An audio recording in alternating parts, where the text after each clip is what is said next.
Hello everyone, my name is Li Dongqing. I come from the School of Computer Science and Technology, Hangzhou Dianzi University. It's my great honor to attend this meeting and share my paper, a survey on security and performance optimization of blockchain.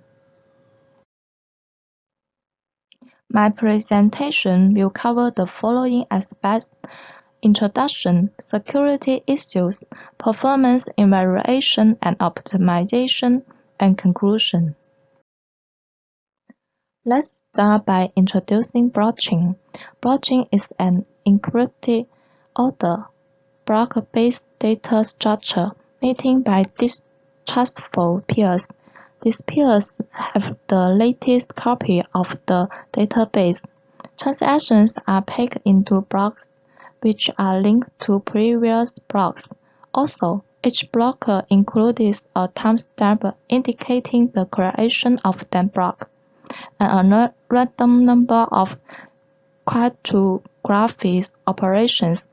As we know, every blockchain is generated by consensus among participants. Once a transaction is sufficiently verified and checked, it's ensured that the transactions will never be reversed or tampered with. But a normal database can be modified frequently.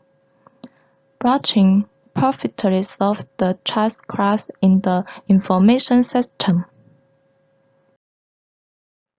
Public blockchain is that everyone can participate in the system to read data, send confirmable transactions, and compete for accounting. The public chain is generally considered to be completely decentralized because no person or organization can control or tamper with data. The public chain generally encourages participants to compete for bookkeeping through a token mechanism to ensure data security. Bitcoin and Ethereum are both typical public chains. Private blockchain means that its right permission is controlled by an organization or institution.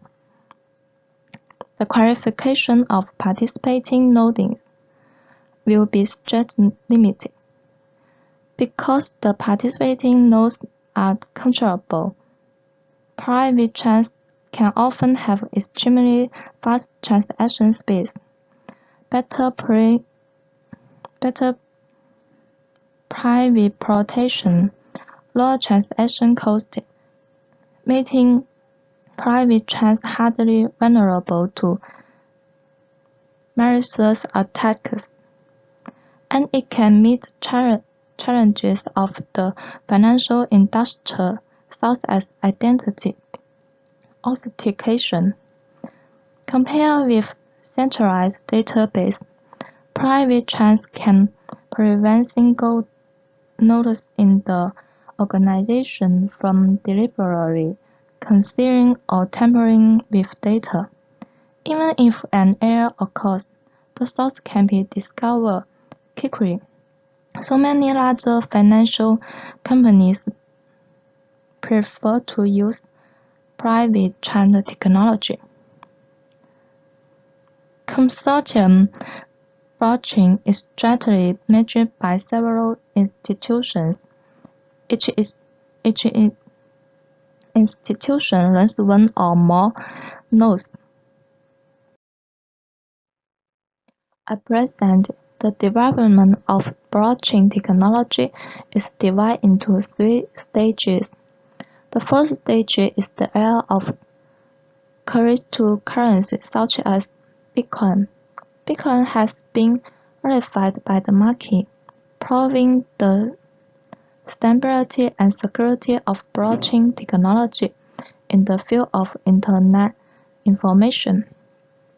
This is a process from concept to recognition. The second stage is the main innovation brought by Ethereum, then is the emergence of smart contracts. A series of complex parameters can be used on the blockchain, which can be directly referenced by the participants of the smart contract to determine whether a central condition is met and whether a central regulation of the smart contract can be executed. As a result, the contract doesn't require manual intervention and manual judgment, which greatly reduces business costs and makes the contract performance without time delay. Finally, the first stage is blockchain technology begin to be linked to the physical industry, such as AI, big data encryption, food and drug traceability, etc. All areas that use Internet information are gradually integrating blockchain technology. And next is security issues. Let's discuss smart contracts first. Smart contracts reduce other transaction costs, but this also brings some problems, such as increased risk. The immutable feature makes it impossible to repair or update once an error occurs. In Ethereum, smart contracts are written to use Solidity and then compiled into Backoff, which is executed by the Ethereum virtual machine. However, multiple vulnerabilities have been found in smart contracts such as Solidity, which can make it easy for criminals to steal currency.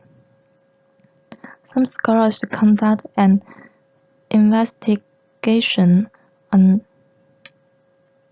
Ethereum smart contracts and divide them into 3 categories according to the level of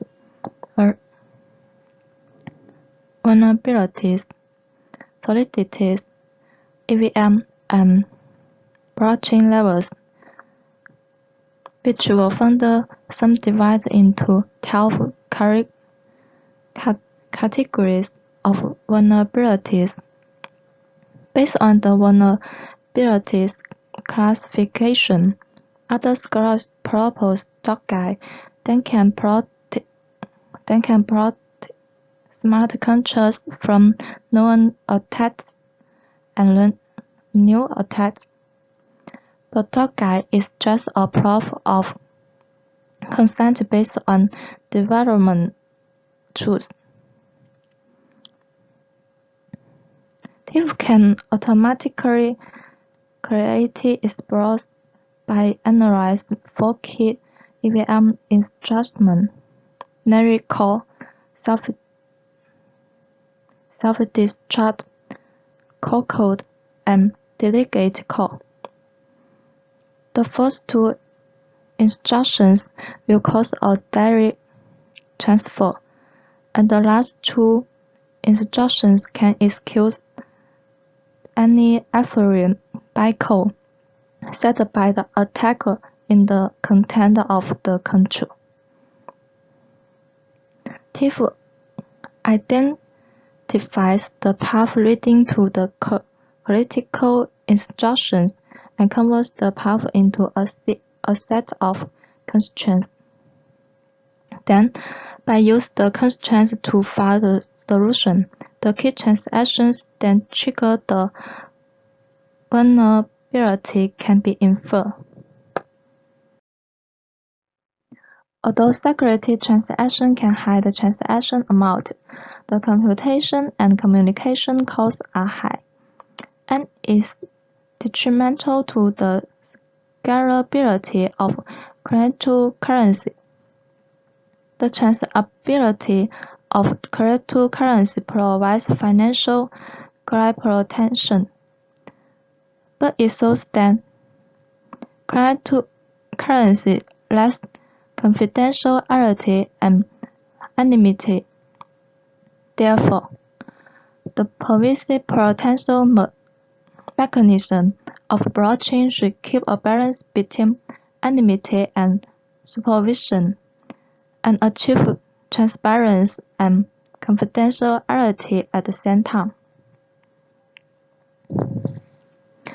In order to improve privacy protection of computer science,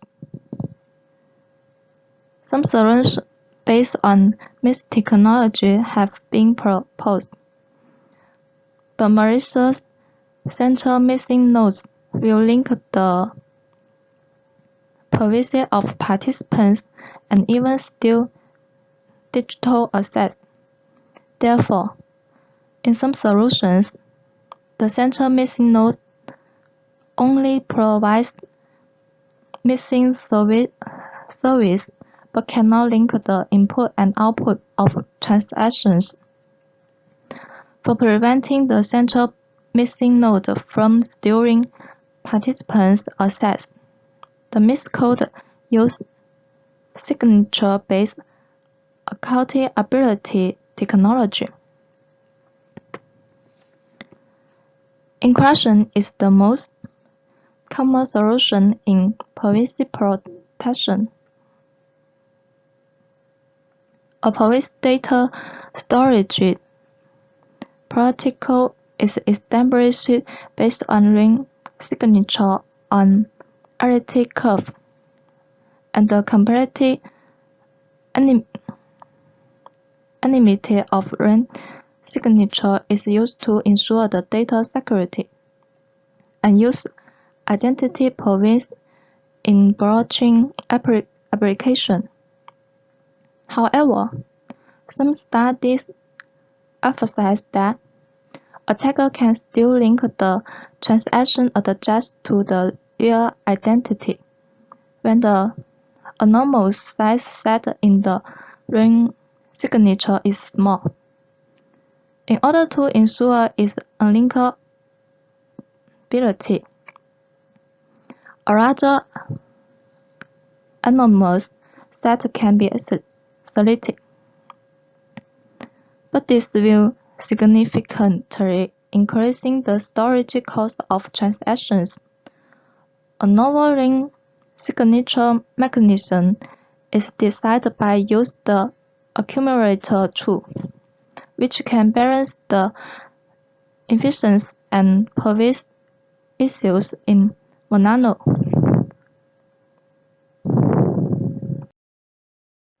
Researchers have proposed a number of solutions to evaluate and optimize blockchain performance.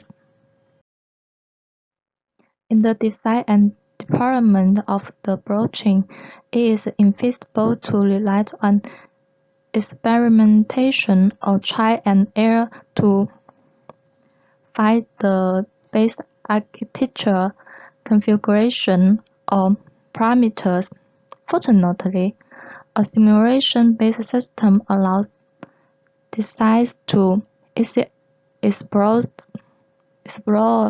different configurations and their impact on the operation of the blockchain system, which enables researchers to find the optimal system configuration suitable for their goals. As we all know, there is no appropriate measurement standard for the performance of the blockchain, but many scholars conduct a lot of thorough research on the performance of blockchain and got many useful conclusions. Some work has found some bottleneck in the performance research of blockchain platform and optimization team. For example, an algorithm based on performance analysis is proposed to optimize the development of communication nodes in a blockchain system to achieve maximum transaction throughput. Moreover, The current class blockchain operation technology is very limited, which hinders asset transfer and data exchange between different blockchains. This brings challenges to both users and developers. Realize the interoperability of the blockchain is a great advancement. It is undeniable that the performance of the blockchain is limited by the global consensus demand. Many solutions assume that the blockchain is accessed synchronously, but teaching is the first circuit payment network that proposes asynchronous blockchain access. Finally, I would like to make a conclusion with this paper. In this survey, we analyzed the current research stance of blockchain security and performance optimization. Firstly, the classification of blockchain security vulnerabilities and attack prevention technology are analyzed. Then the methods to protect user privacy in blockchain are discussed. And finally, the research on performance evaluation and optimizations of blockchain is summarized. With the further development of blockchain, it will have more competitive solutions and wider complications. At the end of my report, I would like to thank for your listening.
Hello, I'm Lin Liang, a graduate student from Chongqing University of Posts and Telecommunications. My tutor is Professor Liu Qi. The title of my paper today is Performance Analysis of Blockchain-Based IOV under the DSRC Architecture. This paper is mainly divided into the following parts, including background introduction, system model, and problem analysis, result analysis, and conclusion. The first part is the introduction of the paper. In this paper, we discuss the question, why should we study this field? What are the exciting problems and research significance? Next, why I will first introduction the background of this paper. First, what is IOV? IOV is there is 4 values. First, IOV will reduce the probability of accidents. Real-time navigation improves the efficiency of traffic operation, and the main communication architecture is DSRC and LTE. And then, what is the blockchain? Blockchain is a distributed shared digital ledger supported by Cybersecurity, a revolutionary technology to solve the trust crisis. Consensus. The main technology is consensus mechanism and smart contract. And then, why extend the blockchain to the IOV? There is 4 main key questions. First is the current IOV architecture relies on the central cloud server for identification and connection. In addition, a single point of failure problem can damage the entire network. Second, lack of privacy in data. The current IOV technology shares all the data of the virtual without the owner's permission, which leads to the leakage of users' privacy data. Sixth, data value. With the development of big data, the value of data becomes more and more important. Next, lack of data. The number of IOV users has increased year by year, but compared with the huge car ownership base in China, the coverage of internet users is still narrow. So that what are the challenges of extending the blockchain to the IOV? There are 2 challenges. First, IOV nodes with no storage and computing capabilities. The challenge 2 is the impact of mobility on network performance is also a challenge when applying blockchain to the IOV. Now, this paper has 2 main contributions.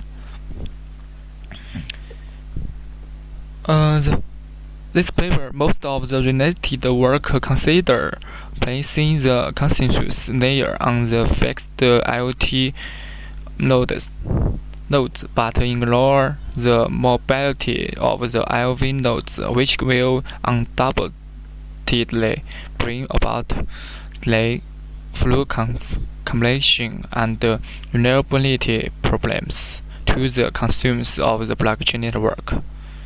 So, based on the above work, this article proposes to extend the Tango blockchain into the IOV. The main contributions are as follows.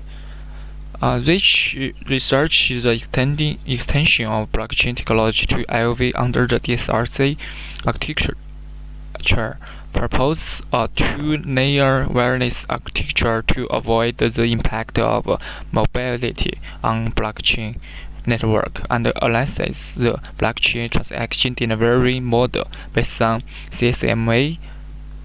We seriously studied the delay and throughput performance of extending the Tango blockchain to IOV.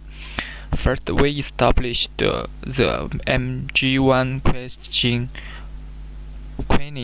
model to analyze the delivery processes of transactions and obtained the average transaction delivery delay and the average number of retransmissions. Then we deduced the block verification process in the Tango consensus network. Considering the network node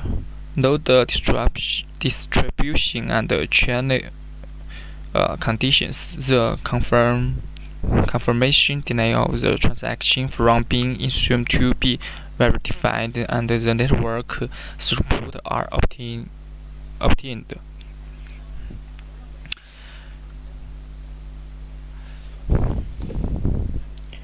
Now, in order to reduce the impact of the virtual mobility on the blockchain network, this paper proposed a two-layer network model with consumes layer moving up.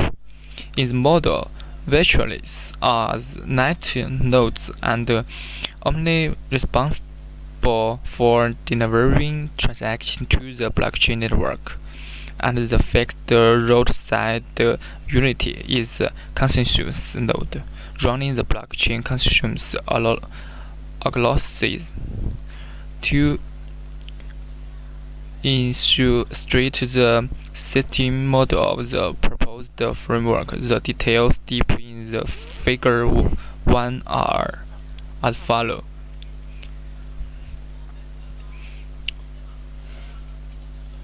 And then, considering the delivery of the transaction in a wireless environment is a process of queuing and waiting for service. This paper models it as a MG1 queuing model. Based on the above analysis, we model the Backoff behavior of a light load as a Markov process. Finally, the average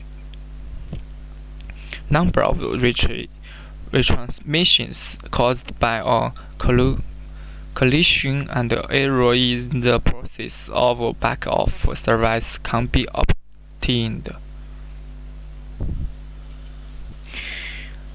And then, on the basis of the probability analysis in the previous section, in order to obtain the average delay of the delivery process in this section, we first need to obtain the service time distribution of MAC layer.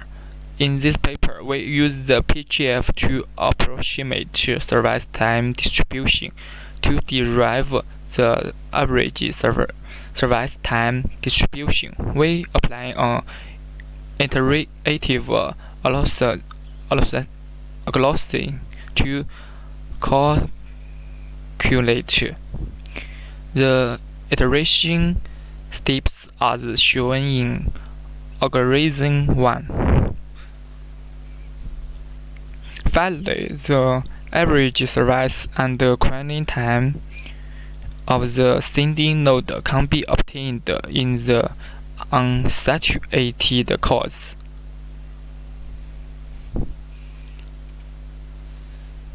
And then, through the analysis of the above two subsections, the average number of retransmissions and the average delay of the transaction delivery process have been obtained. Based on this section will study the verification process of transaction in the blockchain network and analyze the variation delay and the network throughput. In the Tango network, unlike POW, blocks will not enter the waiting verification pool, but it directly added to the DAG structure of each consensus node. The cumulative weight is a symbol of block verification. Since the block arrival rate will affect the block variation delay in the Tango blockchain network. For this reason, we will discuss the blockchain block verification process in saturated and unsaturated wireless environments respectively, as shown in Figure 2. Therefore, the block verification delay and throughput under the wire environment can be obtained. Third, we will introduce the result to verify the model processed in this paper. It is modeled and simulated in MATLAB according to the actual environmental requirements, as shown in Figure 3. As lambda and beta increased, the average number of the retransmissions increased rapidly, but it can be clearly seen that beta has a greater impact on the average number of retransmissions than lambda. This is because lambda increased the arrival probability of transaction in the kernel and indirectly leads to collision when sending transactions. However, beta directly leads to collision by increasing the distribution density of competing nodes. Figure 4 shows the trend of network queuing delay, service delay, and block verification delay with the transaction arrival rate. As shown in the figure, when lambda increased, the transaction queuing delay increased suddenly, which means that the network is saturated and with node. This result is matched with our previous analysis in 19, because the probability of the arrival of transaction in the kernel increased with lambda, which exceeded the maximum service intensity mu of the queuing system. So new transactions need to be queued to be survived. In addition, since lambda will indirectly lead to collisions when the transaction is sent, it can also be seen that the service delay has a certain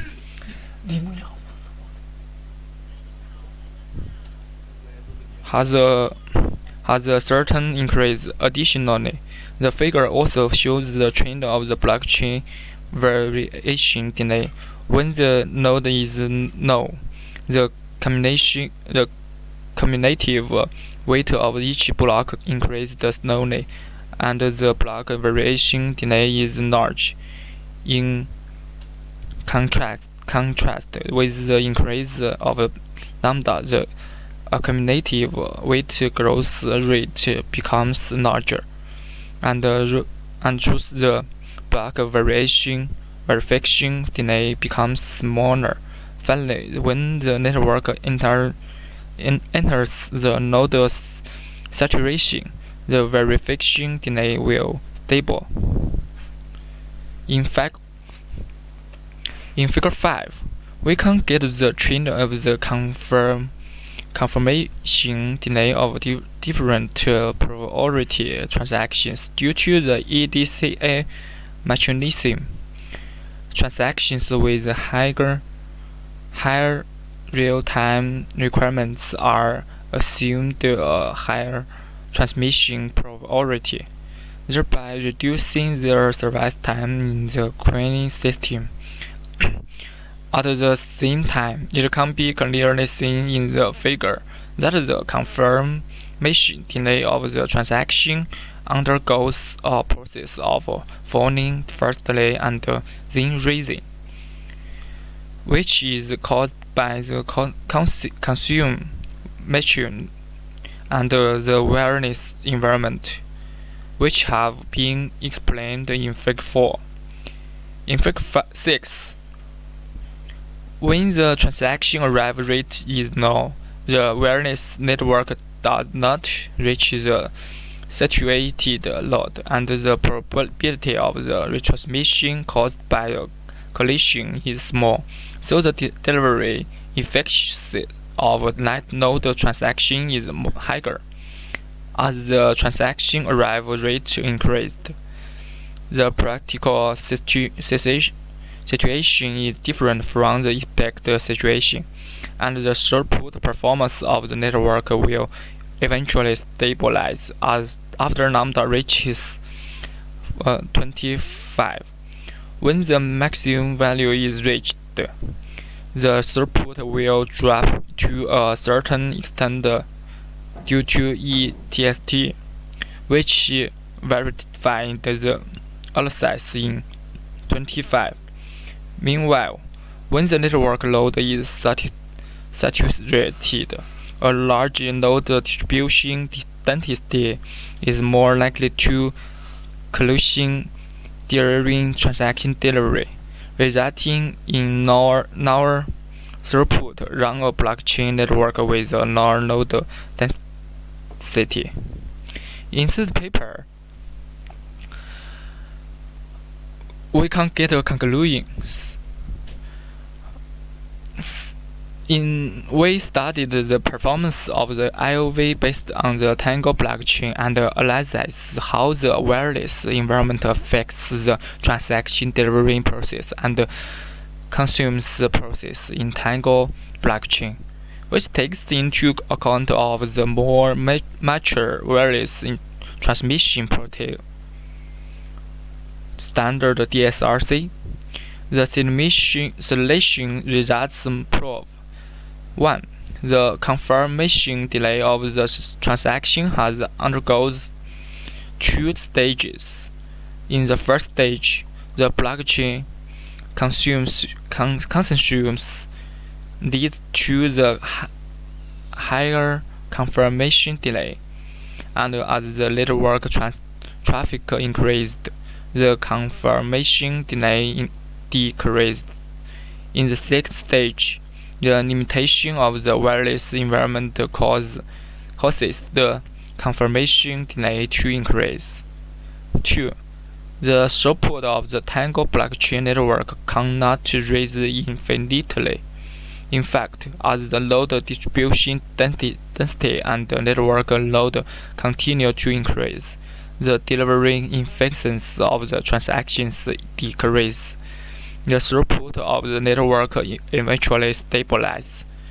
The model proposed in the paper shows that it is feasible to extend the Tango blockchain to the IOV under the DSRC architecture, but its performance is affected by its own consumptions and various environmental factors. In the future work, as IOV standard graduate matures, it will consider studying the blockchain network under the 5G communication architecture.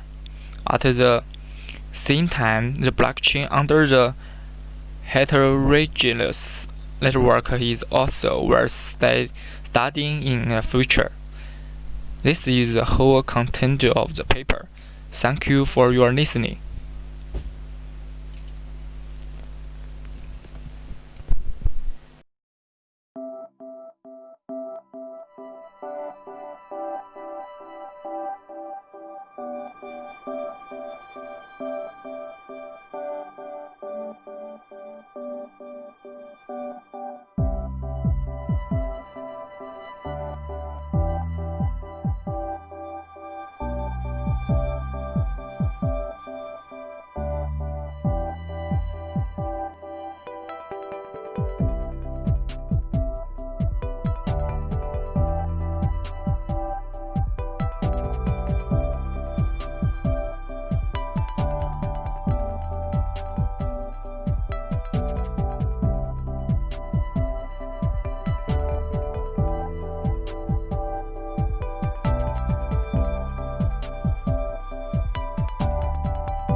Good afternoon, ladies and gentlemen.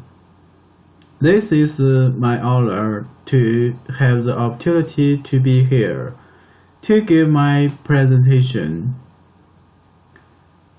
My name is Yang Ni, and I came from Southeastern University.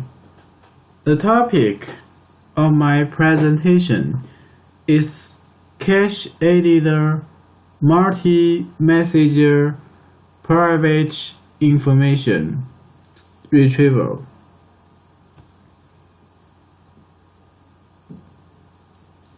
The outline of this presentation is divided into the following 4 parts. The first thing is problem formulation. The second is the main results and the proof of the main theorems. Finally, we will do a quick summation about my paper. First, let's introduce the problem model. There are altogether n servers in the model, which do not communicate with each other and store file from W1 to WK. For each message, the user randomly caches R%, are also known as the cache ratio. A user wants to request P messages in all messages. The index set of the desired messages is the clean QP, and make sure that the index set of desired messages is private to any individual server.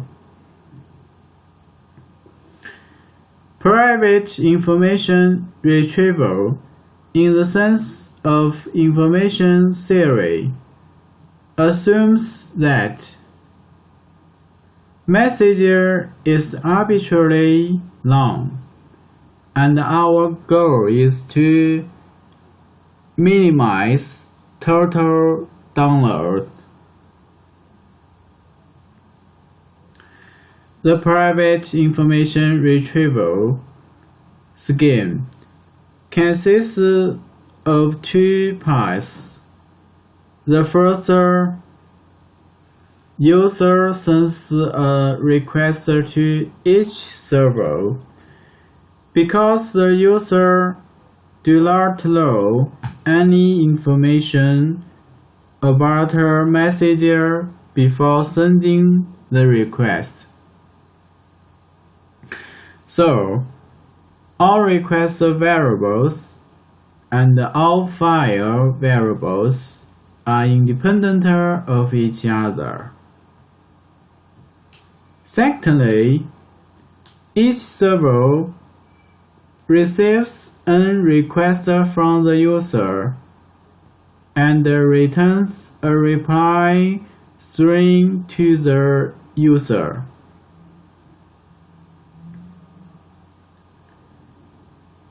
Which is determined by the user, request received by the server, and all messenger variables stored.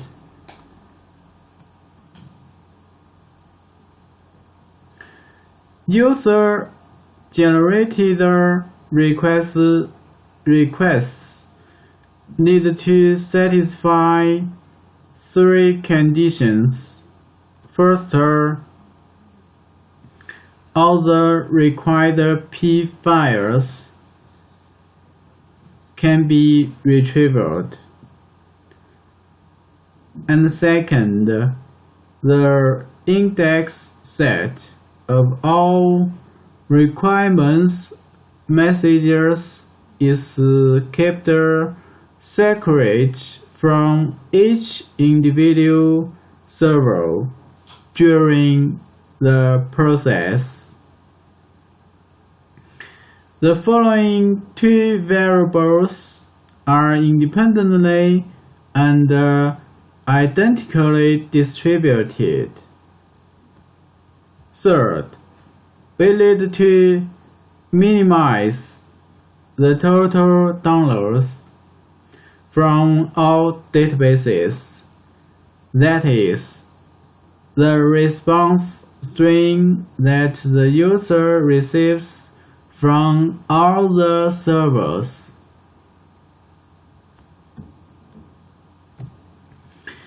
Later, we introduce the main results of the paper. When the number of required files is greater than or equal to half of the total number of the messages, we obtain the following theorem. The optimal normalized downloads is a piecewise linear function, consists of two broken lines, where k represents the total number of messages, n represents the number of servers, p represents the number of files required by the user, and r represents the cache ratio. When the cache ratio is 0, so r is equal to 0. The above results degenerated into multi-message private information retrieval in reference 1, where the optimal normalized downloads is as follows. When the number of required messages is 1, so P is equal to 1. The above results becomes single messenger cache-aided private information retrieval with unknown and uncoded prefetching in reference to.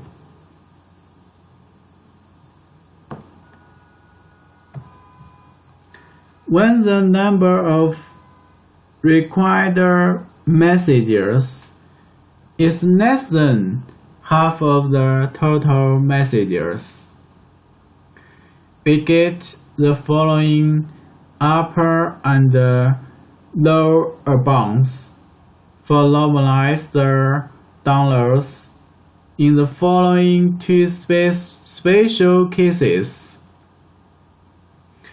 We get the optimal expression of the download quantity.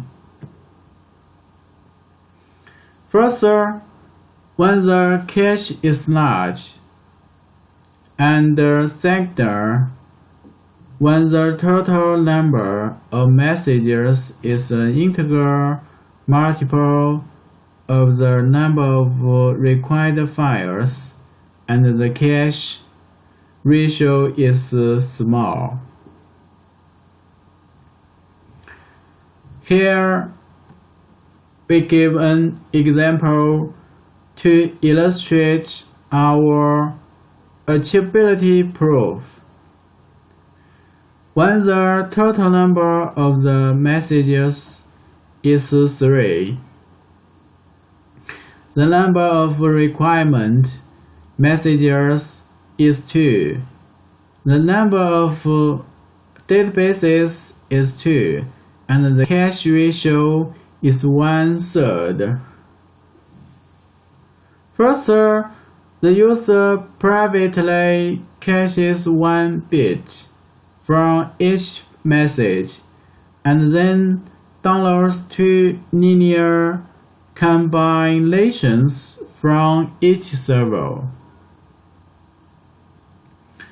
Before downloading, each messenger bit goes through private random interleaving by removing the impact of cached bits from the linear combination. The user can decode the required messages.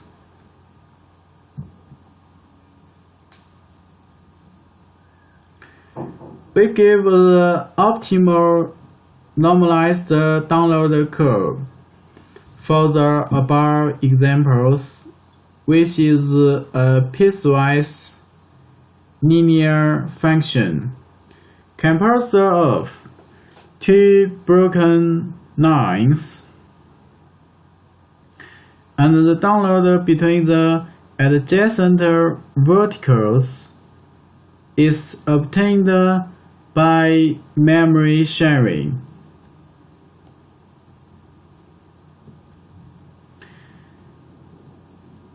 The proof of the converse theorem consists of 2 parts. The first is the initialization step, and the optimal relationship between the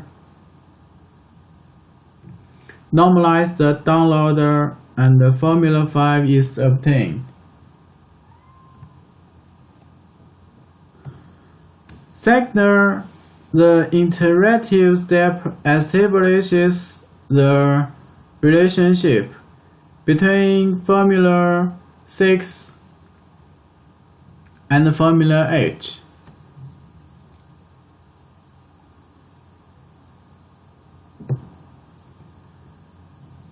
To conclude, we have studied cache-aided multi-message private information retrieval. In the following 3 cases, we get an accurate expression of capacity.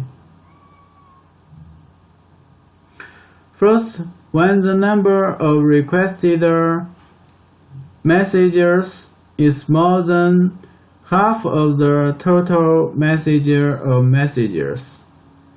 Secondly, when the caching ratio is sufficiently large. Finally,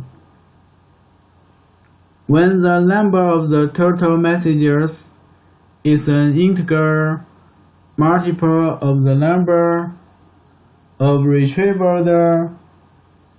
messages, and when the cache ratio is sufficiently small.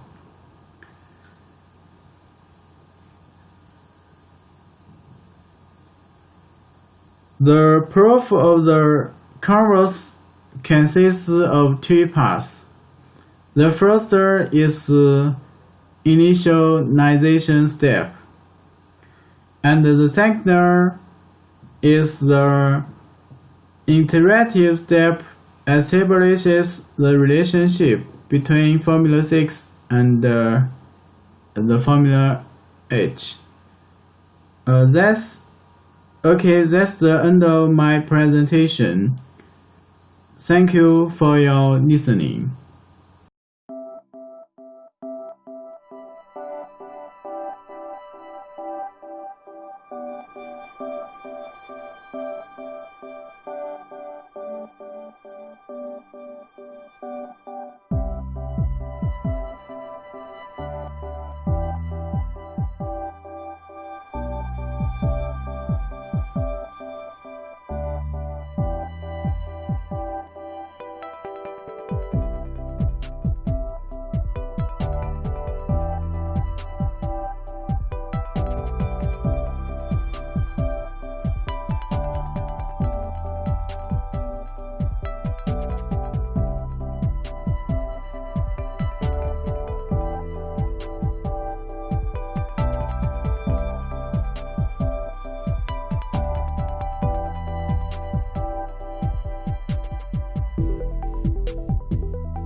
Hello everyone. My name is Nur Hafizah Muhammad. I'm from University of Technology Brunei. I'm the author and the presenter of the title paper, Evaluation of Dynamic Scheduling for Data Collection in Medical Application using Firefly Synchronization Algorithm. So as we all know, wireless body sensor networks is the vast development in the worldwide there are many applications that have been implemented in this area. One of the applications is the healthcare monitoring system. So in the healthcare monitoring system, the process will be to be able to sense the data, to sense the health information and alert if any abnormality of the health information to the personal care, such as the caretaker or emergency center. So the sense data will be collected from the sensor devices that are placed on or implanted in the patient's body. So it is important to collect and transmit the sense data in synchronous, real-time, and continuous manner. So there are many related works have been proposed, especially in the synchronicity in the synchronicity of data transmission. And one of the related works that involved with the synchronicity will be the bio-inspired synchronicity algorithm, where this is a simple model based on the natural phenomenon behavior of a group of insects or animals in the world. For example, the colony of the ants complete the difficult task, school of fish navigate the sea, swarm of firefly flashing in the perfect unison. So for this, the bio-inspired approach that had been implemented in the wireless body sensor network is to adapt and implement the behavior of the biological inspired behavior into a network of nodes. So individual node in the network can behave and inherit the adaptive and fault tolerance of the animals or insects. So the proposed system can adapt any types of environments in resistance in any internal or external failures or any interference, evolve and learn new conditions, and self-organize in a fully distributed and efficient collaboration manners. So in this paper, proposed the algorithm called the Dynamic Data Transmission Scheduling algorithm, which was based on the behavior of a group of firefly, which communicate with one another. So this proposed algorithm will be tested using a test bed, and then the proposed algorithm will then be compared with another type of approach, which was called the random transmission. And from these two comparisons, we can evaluate the performance of the algorithm between the two algorithms. So the performance metrics that involved in this performance will be the synchronization, the synchronicity of the data packets received by the base station, and the packet delivery rate performance, and different number of nodes in the network will be evaluated. This means that the number of nodes in the network will be increased from 5 sensing nodes, 10 to 15 sensing nodes. So this will be evaluated and compared between the two algorithms.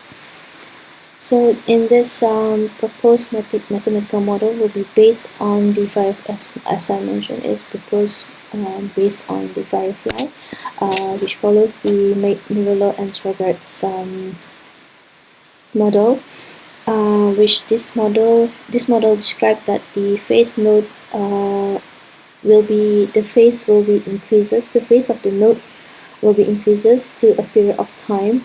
Once it reaches the threshold, the node will be fired and returns to 0, as shown in figure A. So from the figure B is the actual actual behavior of the mathematical model based on MNS model. So when a node fired, the neighbor node will respond to the firing event and consequently adjusting its own phase forward, and again until it reaches to the threshold, and once it threshold, it will go down to returns to 0, and it will repeat the process again. So based on the Mirror and Strogat's model, we proposed and modified the mathematical model, where the modification is to reduce the time of the next firing, which allow the node to shift its next firing time closer to its neighbor without any interference. So the new equation will be in equation 2. So where the epsilon is the time difference of the two consequent nodes minus the synchronization constant, which is the alpha. So in this test bed or experimental propose that the synchronization constant is equals to 1. So here from the diagram itself, it says it will show that, for example, when node B will observe the neighbor's time of firing, then the node B will adjust the time by moving forward, and the process will proceed for all nodes, and this will shorten the time to broadcast the data. So therefore, when all of the nodes is broadcasted or fired its information, the nodes will go to sleep until it reaches the threshold period of time t, and then it will repeat the process again. So in the experimental setup, the experimental setup will be deployed similar to the application of the healthcare monitoring system, where we have a biosensors connected to the hub gateway. So the biosensors here, we use XM1000, and the hub gateway, we use the Taurus B as the base station. So in this experimental setup, we set up into three sets, where the sensor nodes increases from 5, 10, and 15, and these 3 sets were tested between the 2 algorithms, which is the random and the dynamic data algorithm, scheduling algorithm. So based on the experimental setup, experimental test bed, the results will show the comparison of the performance in terms of the sequencing order of the packet received and the packet delivery rate as the number of sensor nodes increases.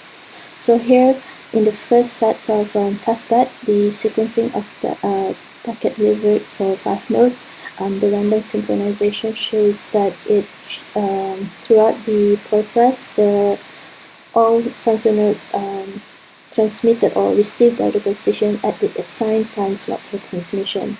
For the similar goes for the dynamic data transmission scheduling, where the dynamic data transmission scheduling can be seen that it's equally distributed and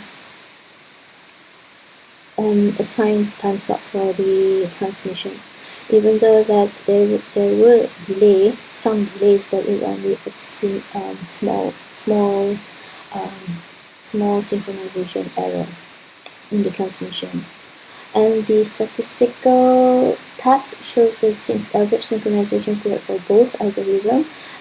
Again, the random time synchronization shows the consistent and stable period. whereas the dynamic data, it gives an inconsistent, but it's roughly in between the nearly a consistent. This is because the sensor nodes are trying to propagate and trying to adapt the new mathematical model. In the sequencing packet delivered for 10 nodes, this shows that the synchronization for the random automatically desynchronized once it is detected the node transmitted in the to the base station, whereas for the sequencing data transmission scheduling, it can be seen that the nodes were trying to synchronize the data, hence the unstable receive time at the base station. But as the number of node increases, the more difficult for the algorithm to synchronize the data for the base station. So again, the synchronization period, it can be seen that the dynamic data transmission scheduling for 10 nodes showing that it's inconsistent and it's still unstable compared to the random time synchronization. So in the sequencing of packet delivered for 15 nodes, it shows that it can be observed that for the random, for the 5% of the nodes were in synchronized manner, while in the dynamic data transmission, it was observed that only 10% of the time the base station able to receive the data in synchronicity manner. So it means that as the number of nodes increases, the system becomes unstable and inconsistent. And as for the statistical task for the 15 nodes, again, and this shows that both algorithms shows that there were inconsistency and also unstable. So for each individual were inconsistent. However, the random time, the average is between the value of this period cycle of 32 kilohertz, 32,000 microseconds. So this shows that the sensor nodes were propagating along the oscillator clock. While the dynamic data transmission, the synchronization still unstable. The timing of the transmission by individual sensor node is different at every cycle, which causes a delay by the clock drift. So the clock drift is usually very small, but it can be accumulated and compensated to cause message delay or packet loss becomes huge. And the final experimental performance evaluated was the packet delivery rate. So it can be seen here that the random time shown that the PDR was between 98% to 100%, while in the dynamic time synchronization, the PDR was between 65% to 100%. So this shows that the dynamic time synchronization, the PDR become more unstable as the number of biosensors increases. So also shows that one or more biosensors will be lost when the system becomes larger. So in conclusion, that the result shows that by implementing the modified mathematical algorithm, the system is able to adjust the firing position based on the proposed equation. However, it is not able to maintain the PDR when the number of nodes increases. So in order to improve the PDR and the sequencing order, the Firefly algorithm needs to be enhanced as a future work. So one of the approach will be to have the time of the transmitted data in a decentralization synchronization protocol, where the application of this protocol is to have the reliable, accurate distribution of synchronization procedures. That's it for my presentation. Thank you for listening, and goodbye.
Ladies and gentlemen, it's my pleasure and honor to present our work to you.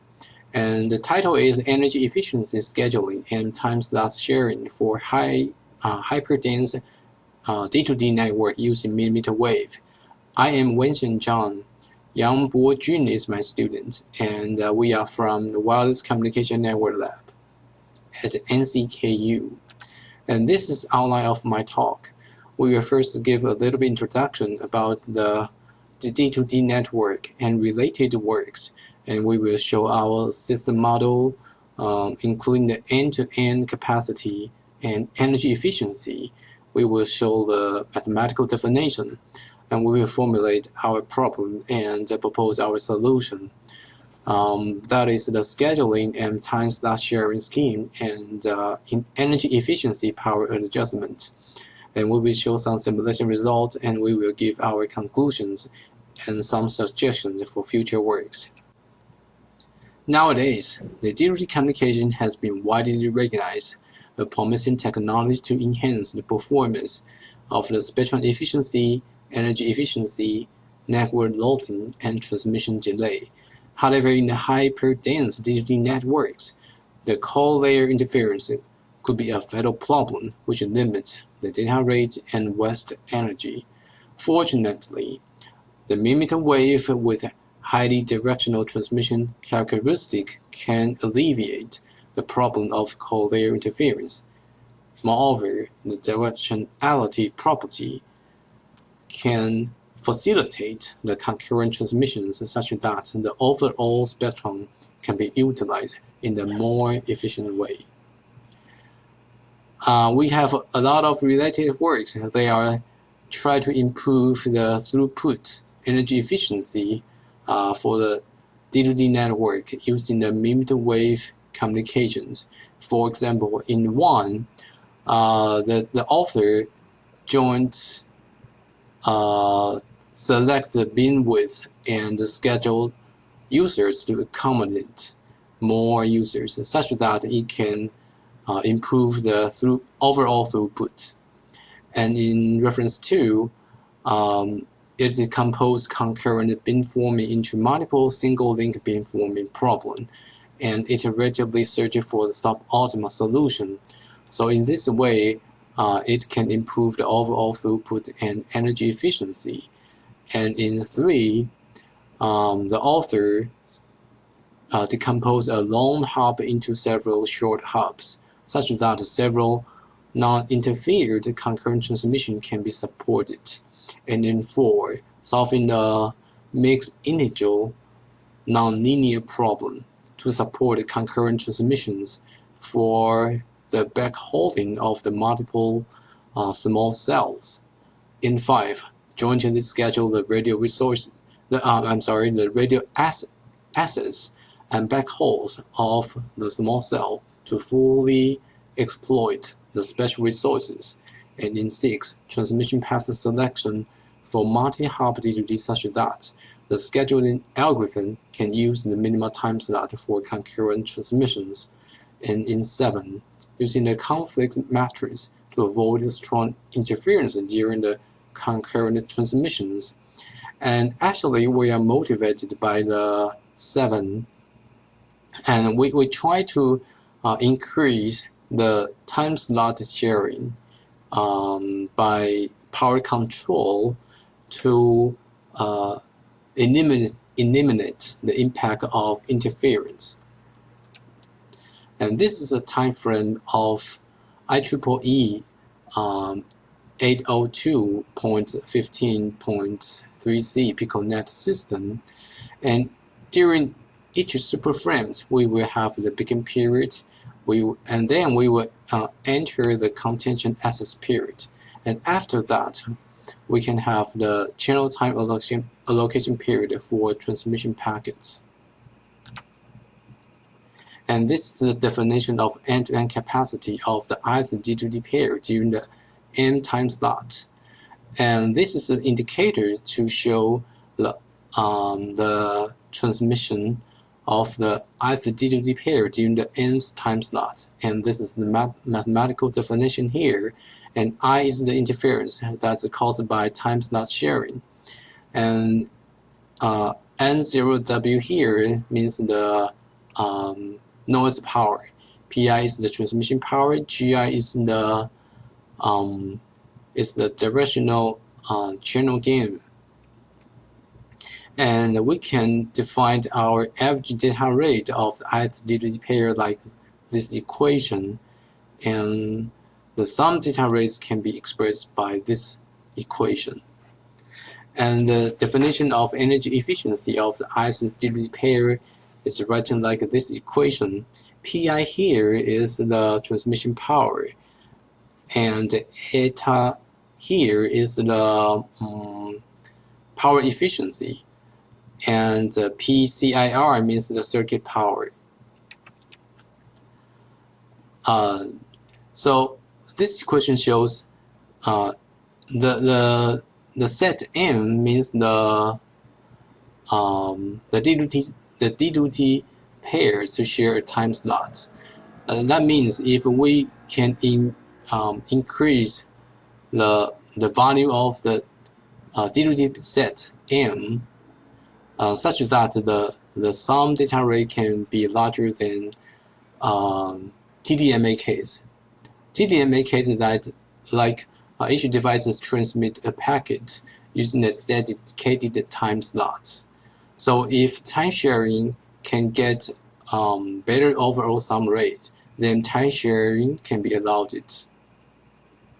So if we can increase the D2D set like this equation to have a higher data rate, then we can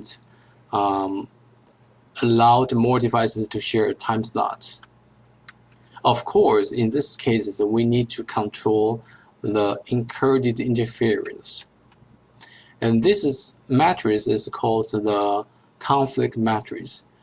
And this equation's DTI here is the transmission end of the ith D2D pair.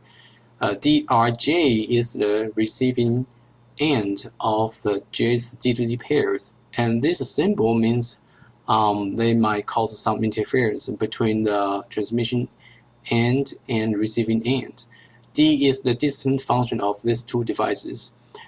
ER is the exclusive region. That means within the region, no time sharing is allowed because it will incur too serious interference. And the conflict matrix here is want to show that, for example, the 6 devices and the first devices cannot share a time slot because 1 here means they will cause some serious interference problem, and 0 means no interference, no stringent interference will be occurred if the 6 devices and the second devices share a time slot. And we want to prioritize each D2D pair according to the distance, like this equation. So we propose our energy efficiency power adjustment scheme. We define our automation problem like this equation, problem 1. And actually, this is a nonlinear problem. So we try to linearize it to have this form, like a problem 2 here. And we define the Lagrangian function, and we solve the problem using this equation. And the power allocation here can be derived like this equation. And Lagrange multiplier mu I can be updated according to this equation, and all the detail can be found in the paper.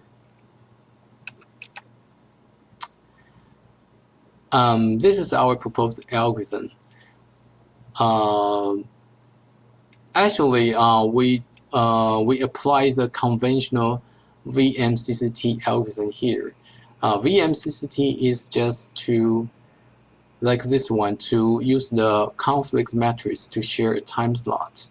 And doing this way, we can avoid stringent interference. So this one is to find more opportunities for time slots, sharing among DD pairs suffer from MAI. We find that more opportunity for time slot sharing if the MAI can be controlled by the power control.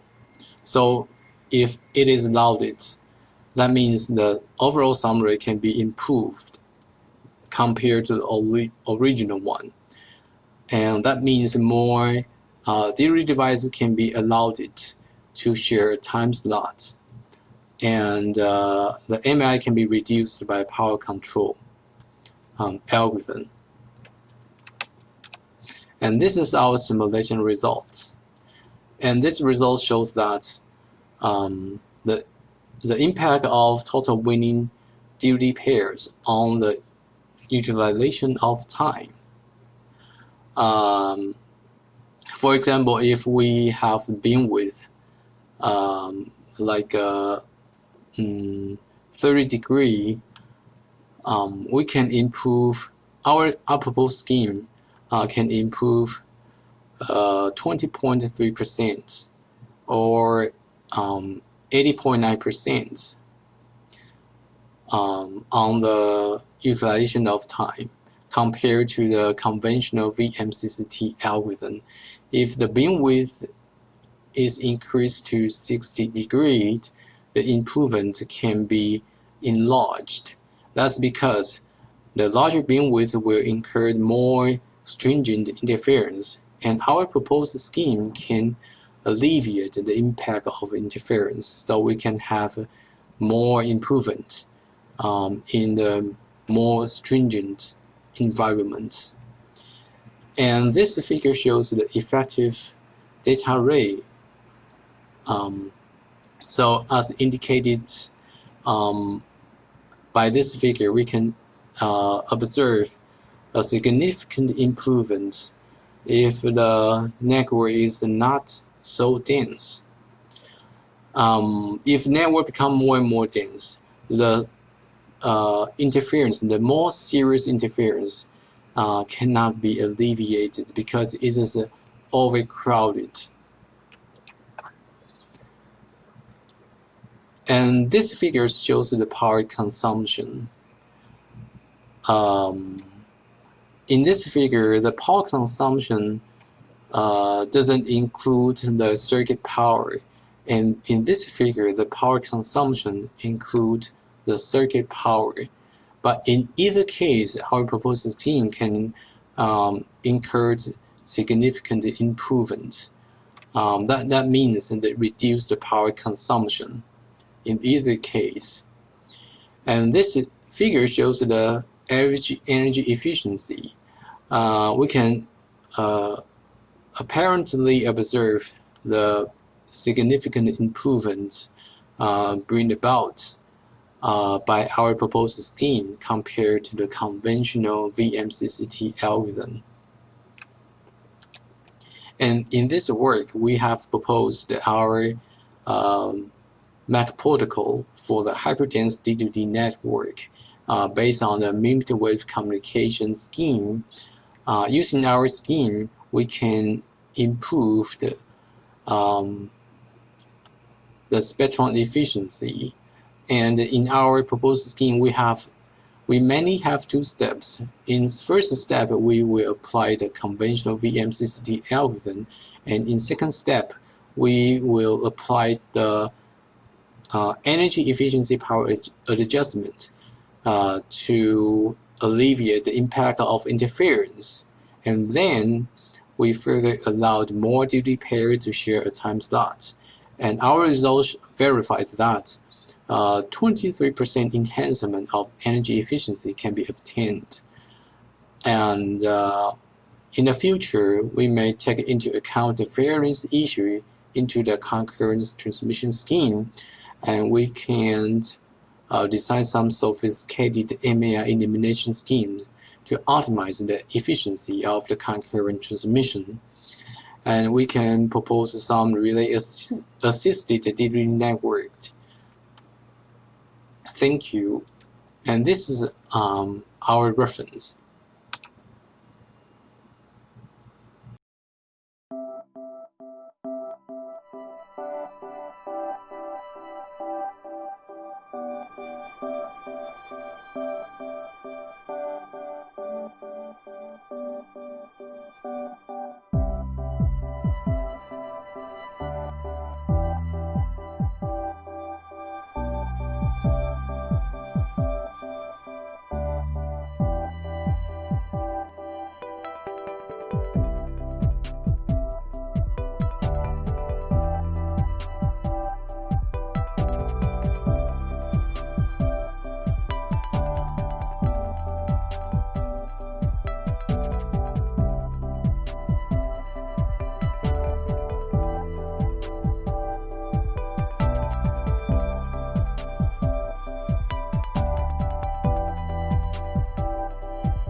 Ladies and gentlemen, now I want to present my paper, Adaptive Hybrid MAC Protocol with Novel MOB Backoff Scheme for Massive M2M Communications.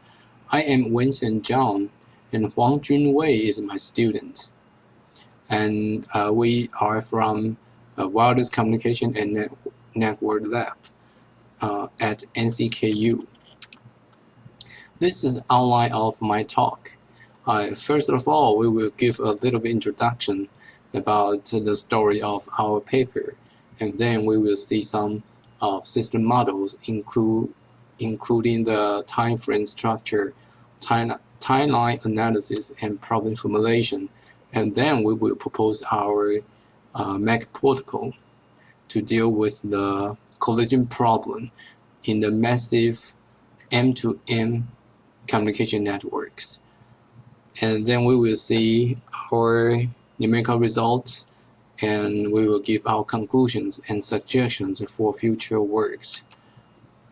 Nowadays, the M2M communication has been regarded as one of the most potential and pivotal innovations to carry out the IoT concept. However, numerous data transmissions between massive devices can result in excessive energy consumption and unacceptably high collision probability. In the literature, we have a lot of related works. They were doing the MAC protocol design. For example, reference 2 and 3, they want to enhance the energy efficiency by dedicated time slot for different type of devices. And in reference 4, they are trying to improve the collision avoidance performance by 3 algorithm-based time slot assignment. And in 5, they want to reduce the packet loss. Actually, the packet loss is caused by the collision problem. And in reference 6 to 9, they want to improve the performance of collision avoidance by different kind of schemes. For example, here we in 6,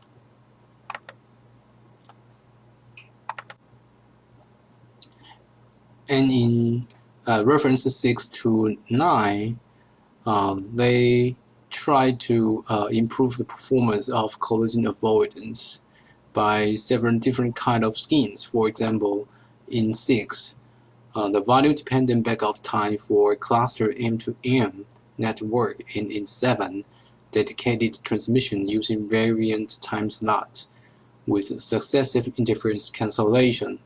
In 8, access grant time interval for QoS-based clusters. In this scheme, clusters are formed according to different QoS requirements. And in 9, hybrid of P-persistent CSMA and TDMA to adjust the collision-only period and transmission-only period. And in 10, they want to take into account the fairness and priority into the collision avoidance scheme. So they adjust the contending probability based on the QoS requirement and historical accessibility record. In each frame, we will first have a notification period, and then we will get into the collision only period. Then we will announce the winning devices, and then we will allocate each winning device a time slot during the TOP period. That is the transmission only period. And depends on the analysis results. In 9, we found that the time period for COP depends on M, N, and P. M is the number of active devices. N is the number of winning devices. P is the contention probability. So we are curious about maybe we can improve the transmission efficiency by properly designing M, N, and P. We now have two criteria for terminating the COP. The first one is the COP expires. If the COP expires, all the devices should stop transmitting the contending message to content for a time slot to transmit a packet during the TOP period. And the second one is the number of winning MTDs reaching the optimal value. MTD here is the machine type devices. Actually, N optimal is the predefined value. If the winning N is the winning devices. If the winning devices reach the M optimal, a predefined value, and then the COP period stops, and we might encounter the efficiency of TOP. That means COP expires before N equal to N optimal. That is, we don't have enough winning devices to use the predefined time slot for transmission packet, and we might encounter efficiency of COP. That is, N equal to M optimal before COP expires. That means the TCOP here, the TCOP is too short to allow more packets to win a time slot to transmit. So we define our optimization problem like this formulation. And actually, we want to find the proper M, N, and P to increase the transmission efficiency, subject to the time frame constraint. This is our proposed algorithm. Our idea is to limit the contention attempts on the low energy devices. If a device has high energy, he can just do the P-persistent CSMA scheme to transmit a beacon signal and to contain a time slot. So if we limit the contention attempts for the low energy devices, then we can increase the successful probability of the high energy devices. And in this way, we reduce the collision probability. And eta TH is the number of attempts for the low energy devices, and the eta maxima is the allowable attempts for the high energy devices. And from here to here is just the general P-persistent CSMA scheme, and we put our idea into here.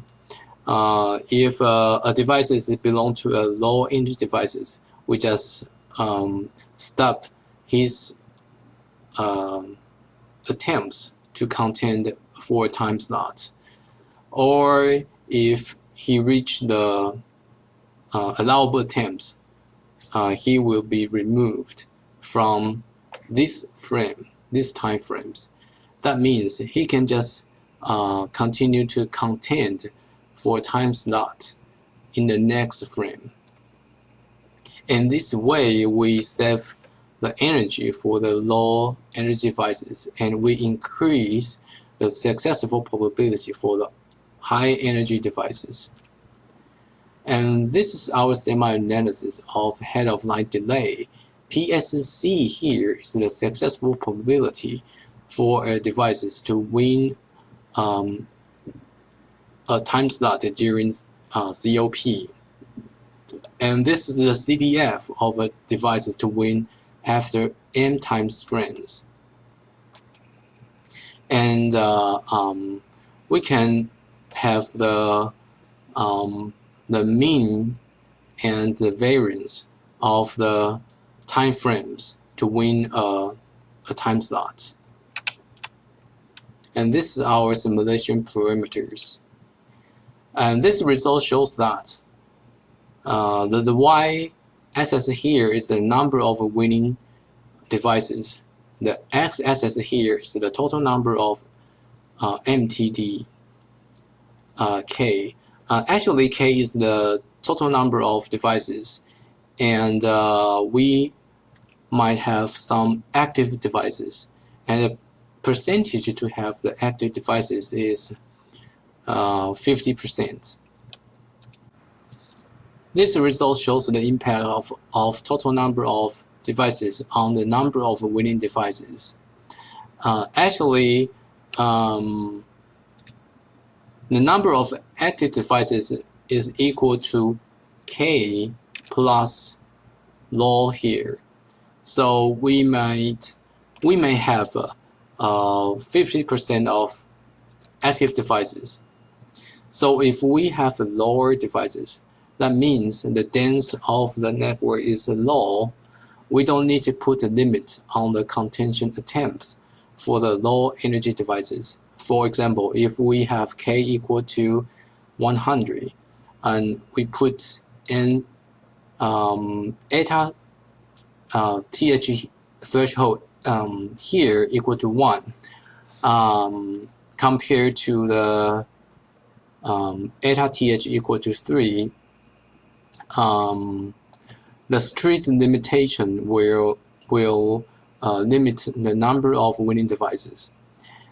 And when the networks become more and more crowded, for example, we have more than 800 devices, a strict limit will improve the efficiency and increase the number of winning devices, because the collision problem can be successfully alleviated. And this result shows the different percentage of LEDs on the energy efficiency. If we have K equal to the number of total devices equal to 200, we can have 6.3% improvement if the percentage of LTD increases from 0 to 100%. And if K equal to 400, we can have 83.2% improvement. And if the K equal to 1000, the improvement reduced to 58.8%. So this result shows that if the network is properly crowded, I mean not overcrowded or not too loose, we can have better improvement. And this result shows the head of line delay, and this is the mean and this is the variance. So if we have increased the density, we can obtain better improvement of head of line delay by 23.3%. That means that the mean of head of line delay will reduce by this figure, and the variance will reduce by 42%. So in this work, we have proposed a MAC protocol that depends on the restriction of the contention attempts for the LED devices. LED, that is the low energy devices. And doing this way, we will increase the successful contenting probability for the high energy devices. And we will also increase the lifetime for the low energy devices. In this work, we have motivated by the biological instinct to restrict the number of allowable contention to the low energy devices. Not only can the successful contenting probability of high energy devices can be raised, but also the lifetime of low energy devices can be extended.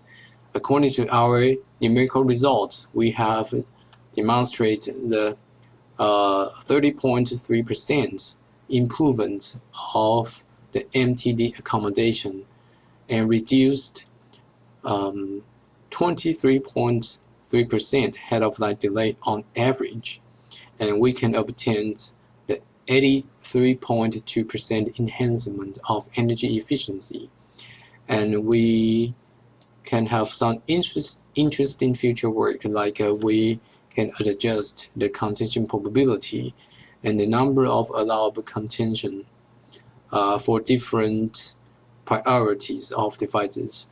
And we can complete analysis, not just the semi-analysis, for the head-of-line delay, energy efficiency, and number of winning devices. Thank you. And this is our reference.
Hello, ladies and gentlemen.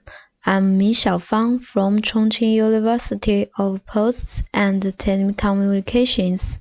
The topic of my research paper is channel estimation algorithm based on demodulation reference signal in 5G. I will introduce my paper from the following 4 parts. They are introduction, method, results, and last concluding. Firstly, we all know the 3 major application scenarios for 5G are enhanced mobile broadband, ultra-reliable and low-latency communication, massive machine-type communication. The new generation of information technology based on 5G will bring a new development for mobile communication. But at the same time, it also puts forward new requirements of faster speed and higher efficiency for mobile communication technology. Compared with 4G, 5G spectral efficiency is improved by 5 to 10 times. The end-to-end delay is reduced to 1/10, and the user data rate is increased by 10 to 100 times. Moreover, with the function of effectively improving spectral optimization and releasing multi-user access, OFDM is frequently applied in 5G systems. The quality of channel estimation determines whether OFDM technology can be implemented efficiently. There are some advantages and disadvantages of OFDM, among which its advantages include a strong ability to resist decline, high-frequency utilization, strong ability to ISI, combined high-speed data transmission. Its disadvantages include higher out-of-band leakage. It is sensitive to time frequency synchronization deviation. Uniform form parameters for the full frequency band are required. In a consequence, it is very important for communication systems to obtain effective data information by appropriate methods. The data processing of the channel estimation module of physical downlink shared channel has a direct effect on the performance of the whole 5G system. So it is of great importance to find a method easy to implement and with better system performance.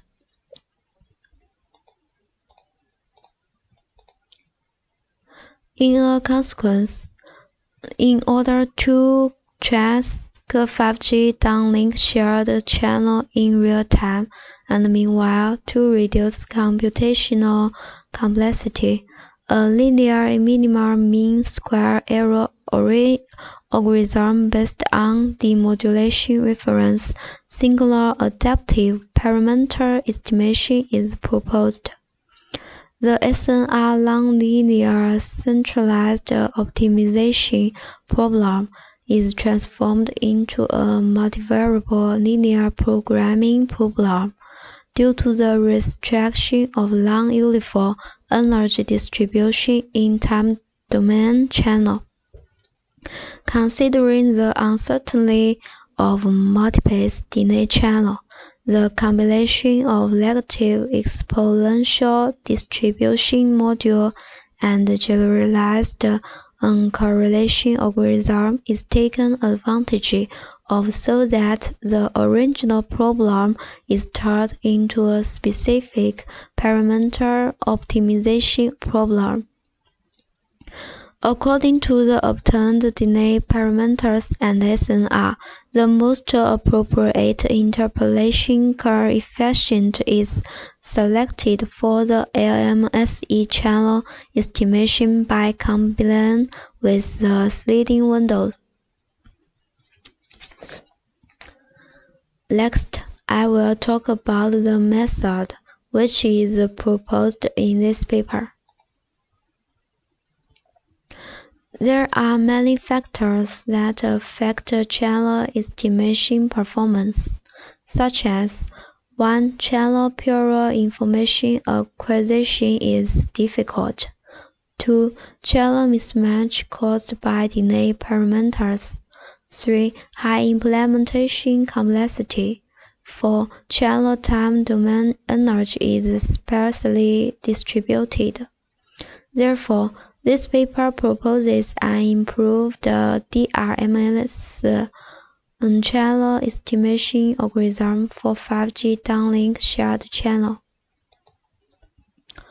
In terms of complexity and system performance, this paper will study from SNR estimation and time delay parameter estimation.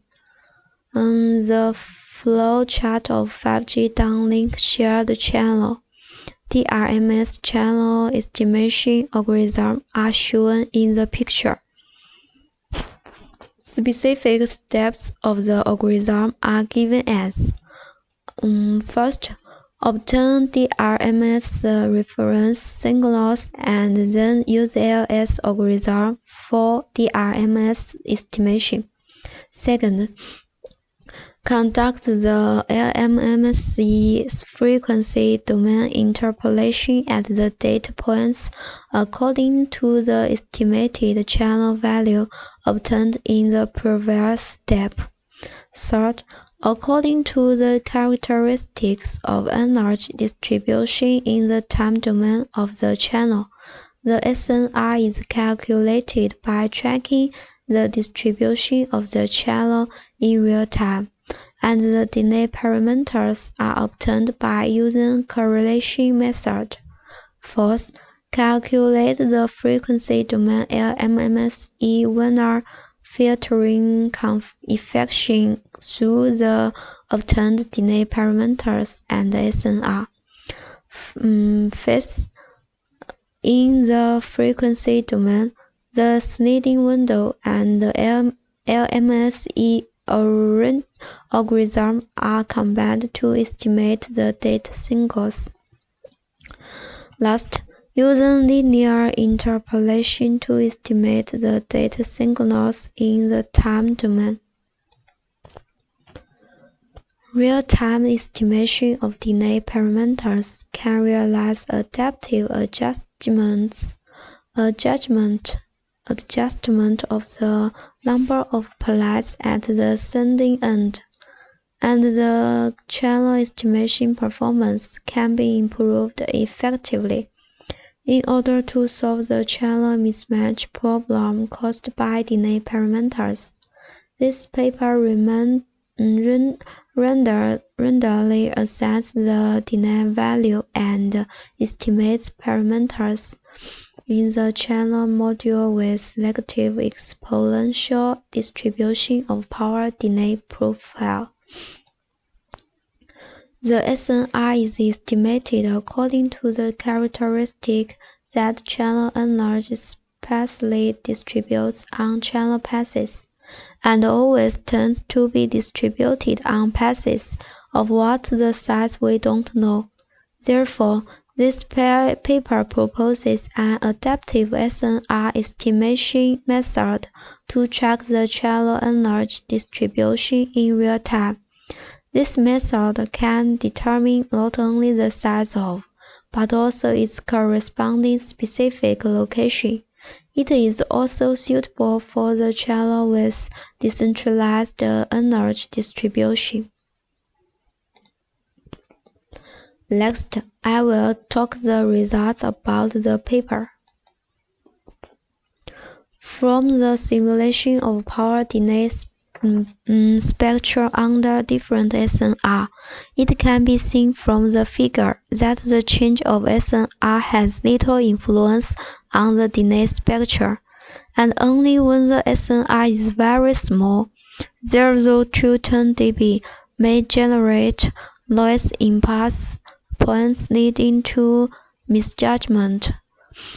It is shown that the Multipath time delay estimation algorithm presented in this paper is not affected by channel noise and has good stability. In this picture, the simulation results show that when the SNR is relatively small, the improved LMMSE algorithm has lower BER and better performance. However, BER decreases faster when SNR is greater than 50 dB.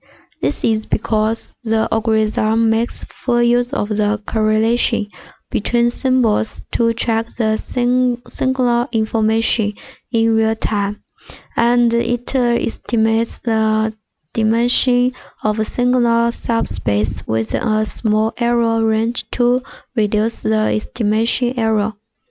From the right picture, with the increases of SNR, the MSE of the four algorithms decreases.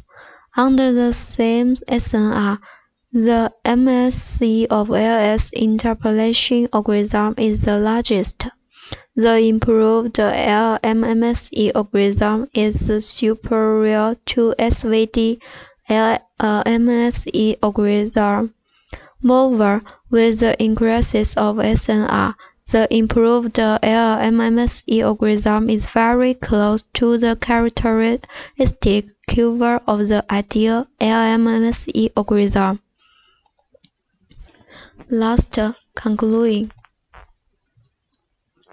Based on the characteristics of the 5G downlink shared channel, the time delay parameter and SNR estimation of the LMSE channel estimation algorithm are optimized under the condition of not requiring the channel statistics information, and better sister performance is obtained.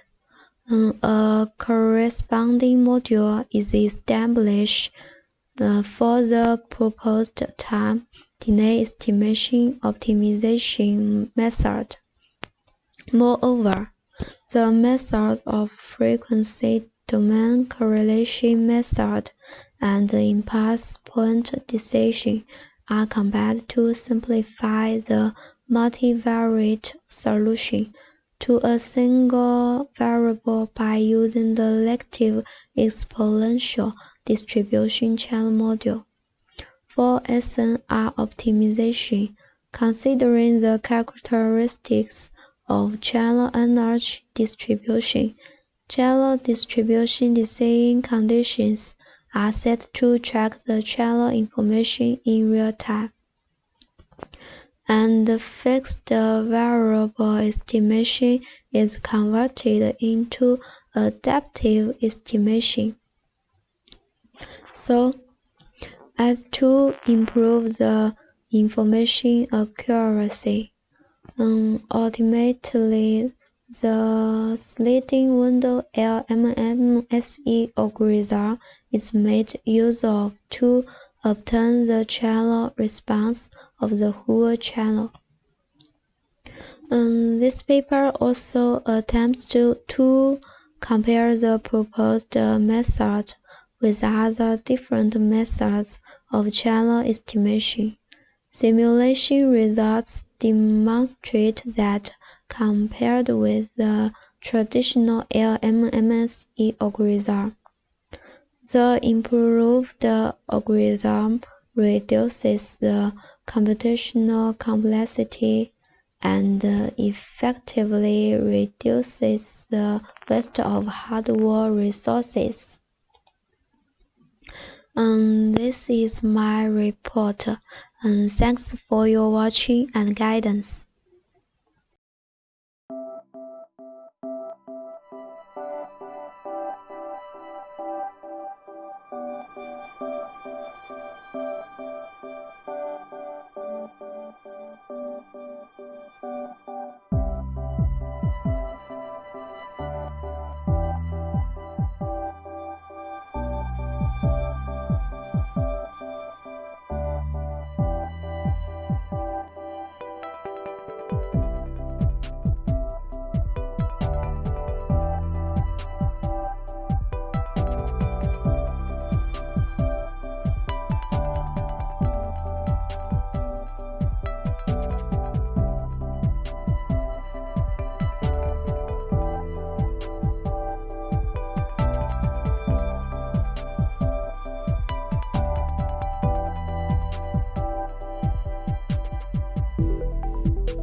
first name is Constrained Multipath Routing Algorithm based on satellite network.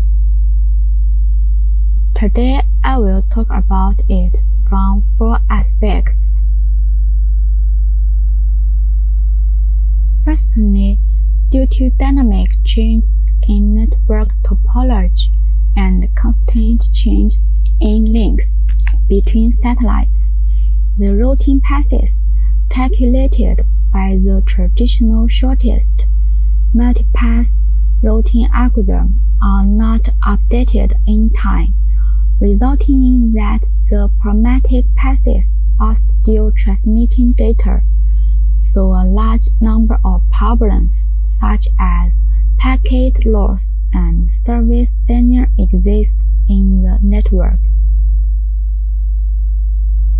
The so-called multipath routing refers to finding multiple paths from the source node to the destination node in the network through certain constraint rules, such as the traditional shortest multipath routing algorithm, perceived more energy path load balancing routing algorithm, LEO load balancing routing algorithm based on Aunt Connolly, and tunable occurrence multiple constraints routing algorithm. The routing algorithms above can do well in traffic balance, but they do not take the comprehensive quantity of the path.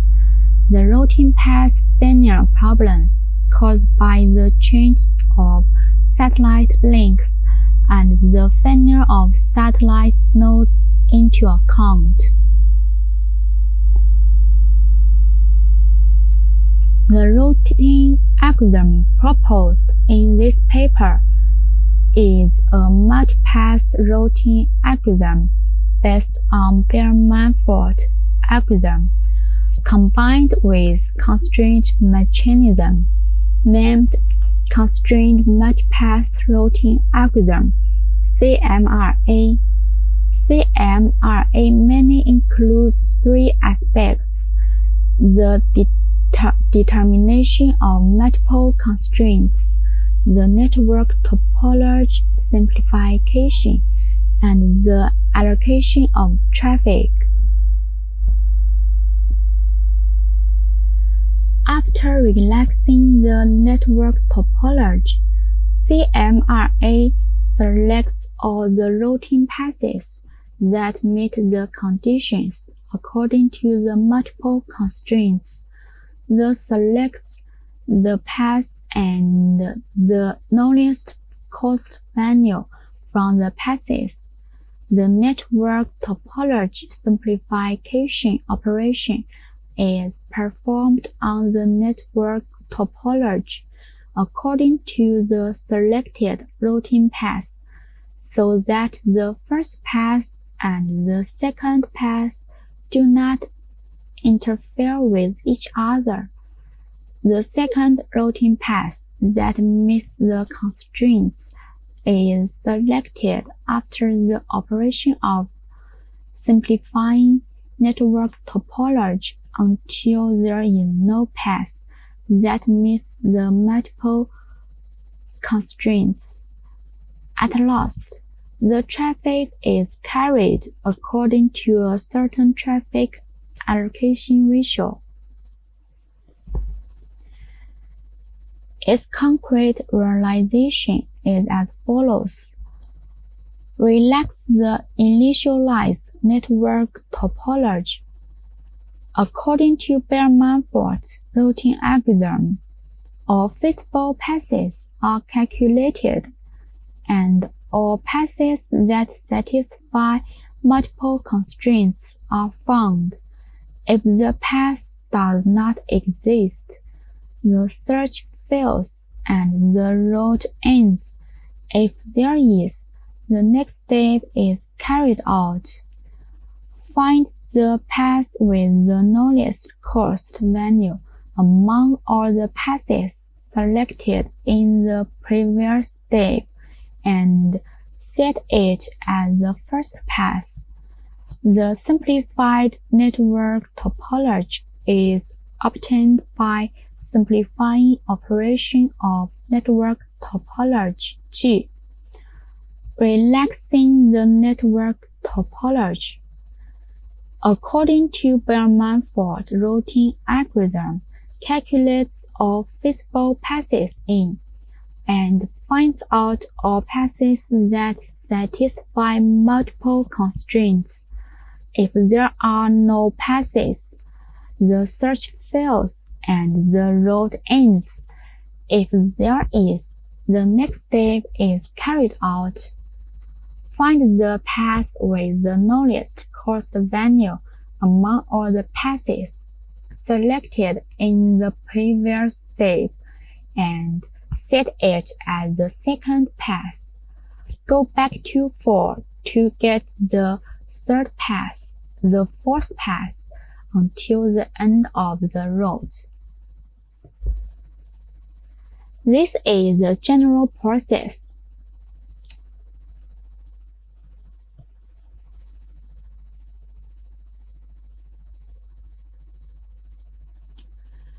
There are 3 key points in the algorithm.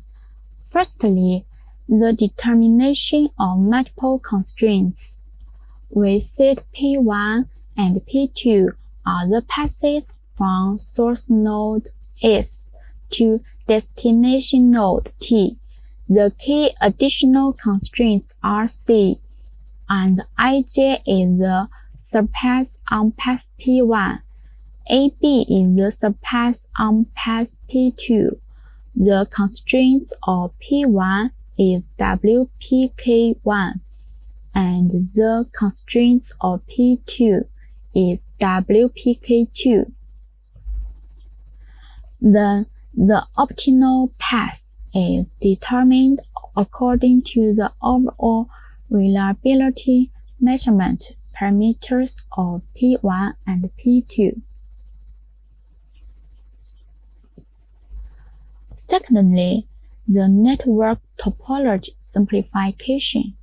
The simplification of network topology is to reduce the impact of satellite link changes and node failure, resulting that routing paths cannot normally transmit data. This is the main idea of network topology simplification.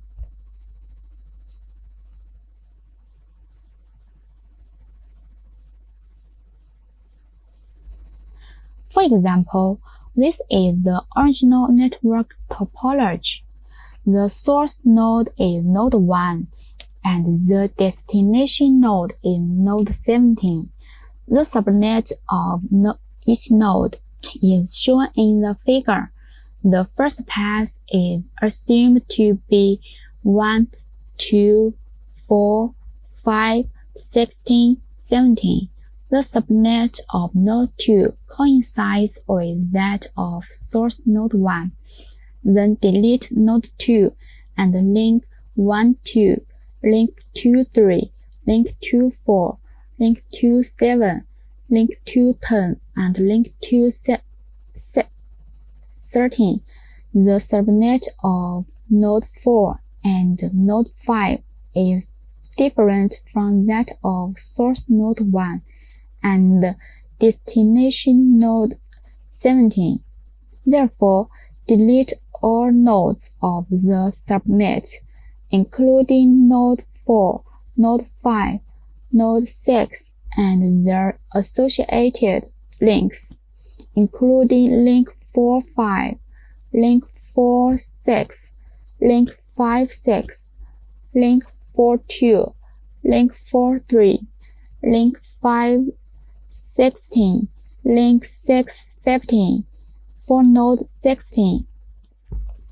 Its subnet is the same as that of destination node 17, so delete node 16 and the links associated with node 16, including links 516, link 816, link 1116, link 1416, link 1716, and link 1615.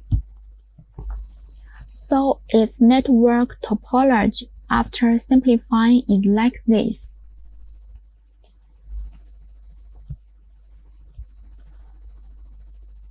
Finally, the allocation of the traffic. In order to avoid congestion and achieve traffic balance, it is necessary to allocate traffic according to the information of paths when transmitting data through multipath routing.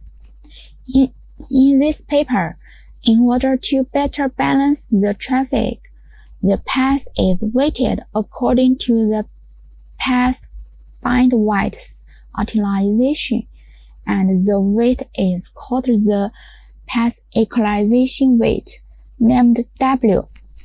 A small w indicates a lighter load on the path, while a bigger W indicates a heavier load on the link. Finally, carry on the traffic allocation according to W.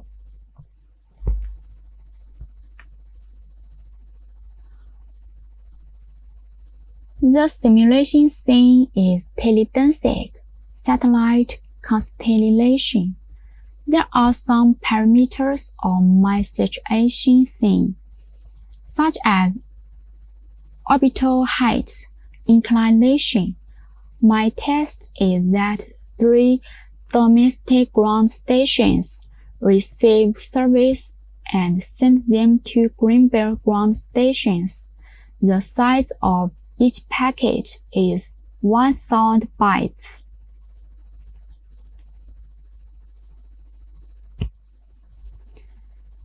In this paper, we simulate the constrained multipath routing algorithm in the above satellite network scenarios and compare with RIP routing algorithm and classical shortest multipath routing algorithm in packet loss rate and average time delay. From the simulation data of comparing of packet loss rate, it can be seen that with the increase of packet speed, the packet loss rate of CMRA, RIP, and SMRA increases, but the performance of multipath routing algorithm under constraints is better. This shows that with the increase of the number of packets received by nodes, CMRA can reasonably consider the path of data transmission according to the network link conditions, which greatly reduce the packet loss rate. Secondly, from the simulation data of comparing of average time delay, it can be seen from the simulation data with the increase of packet speed, the average time delay of CMRA, RIP, SMRA increases, but on the whole, CMRA greatly reduces the average time delay. This shows that CMRA can choose the idle path when a certain path's load is too heavy.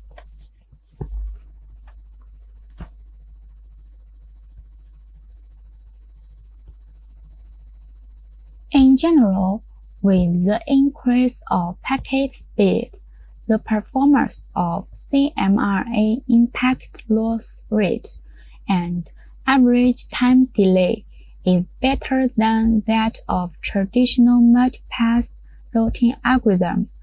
The constrained multipath routing algorithm fully considers the specific situation of the link and selects a better path for traffic transmission to alleviate the pressure of congested paths. Constrained multipath routing algorithm can greatly reduce the impact of node failure or link changes, which does not reflect in the routing path in time. With the increase of packet speed, the effect is more obvious. That's all. Thanks.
Hi everyone, it's my pleasure to give a presentation here in Chinacom.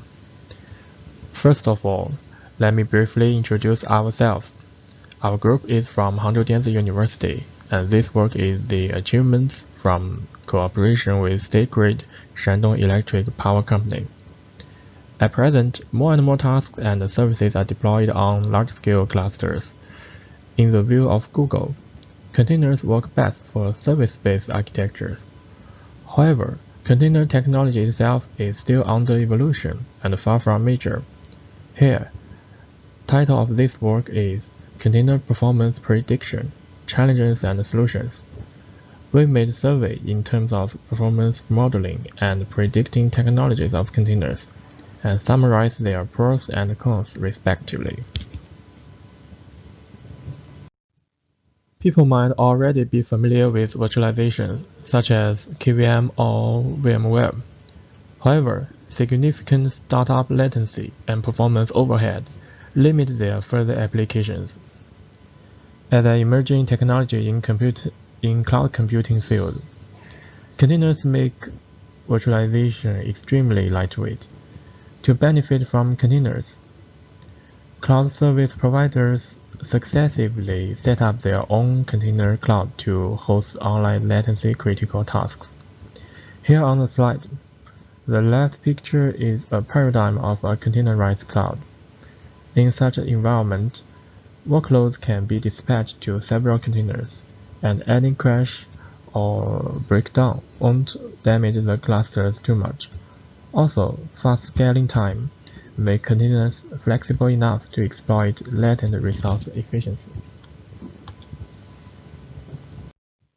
The right picture is captured from Alibaba Cloud. It is one of our previous work. The trace recorded the CPU utilization of containers and batch jobs. We can find that, compared to batch jobs, containerized cloud is still under low utilization. To guarantee the QoS, Alibaba strictly maintains the amount of containers deployed on the same machine. So, if we have the ability to carry out predictions on the workloads or performance of containers, we can actively raise the density of deployment. Motivations of container performance prediction can be illustrated in this picture. In A, historical workload is represented in solid line, while predicted workload in dashed line. Let's think about two predict workload trends. The one increase and the two decrease. As lightweight nature of containers, horizontal and vertical scheduling decision can be done in advance to avoid significant performance fluctuation. If scheduler foresee a coming spike, replica of a container can be added to balance the additional workload, just like shown in B. Although the action of activating new container replicas is transparent to cloud users, activating itself is still a CPU-intensive work. Therefore, as illustrated in C, raising resource ceilings for containers is an easier way to meet the surging demand. Above actions aim to maintain high available services. In contrast, if workload will go down in the future, frictional idle resources can be collected for better resource efficiency. In horizontal way demonstrated in D, containers with low workloads can be consolidated into single one. Also, shown in E, results can be squeezed for other containers by vertical scaling way.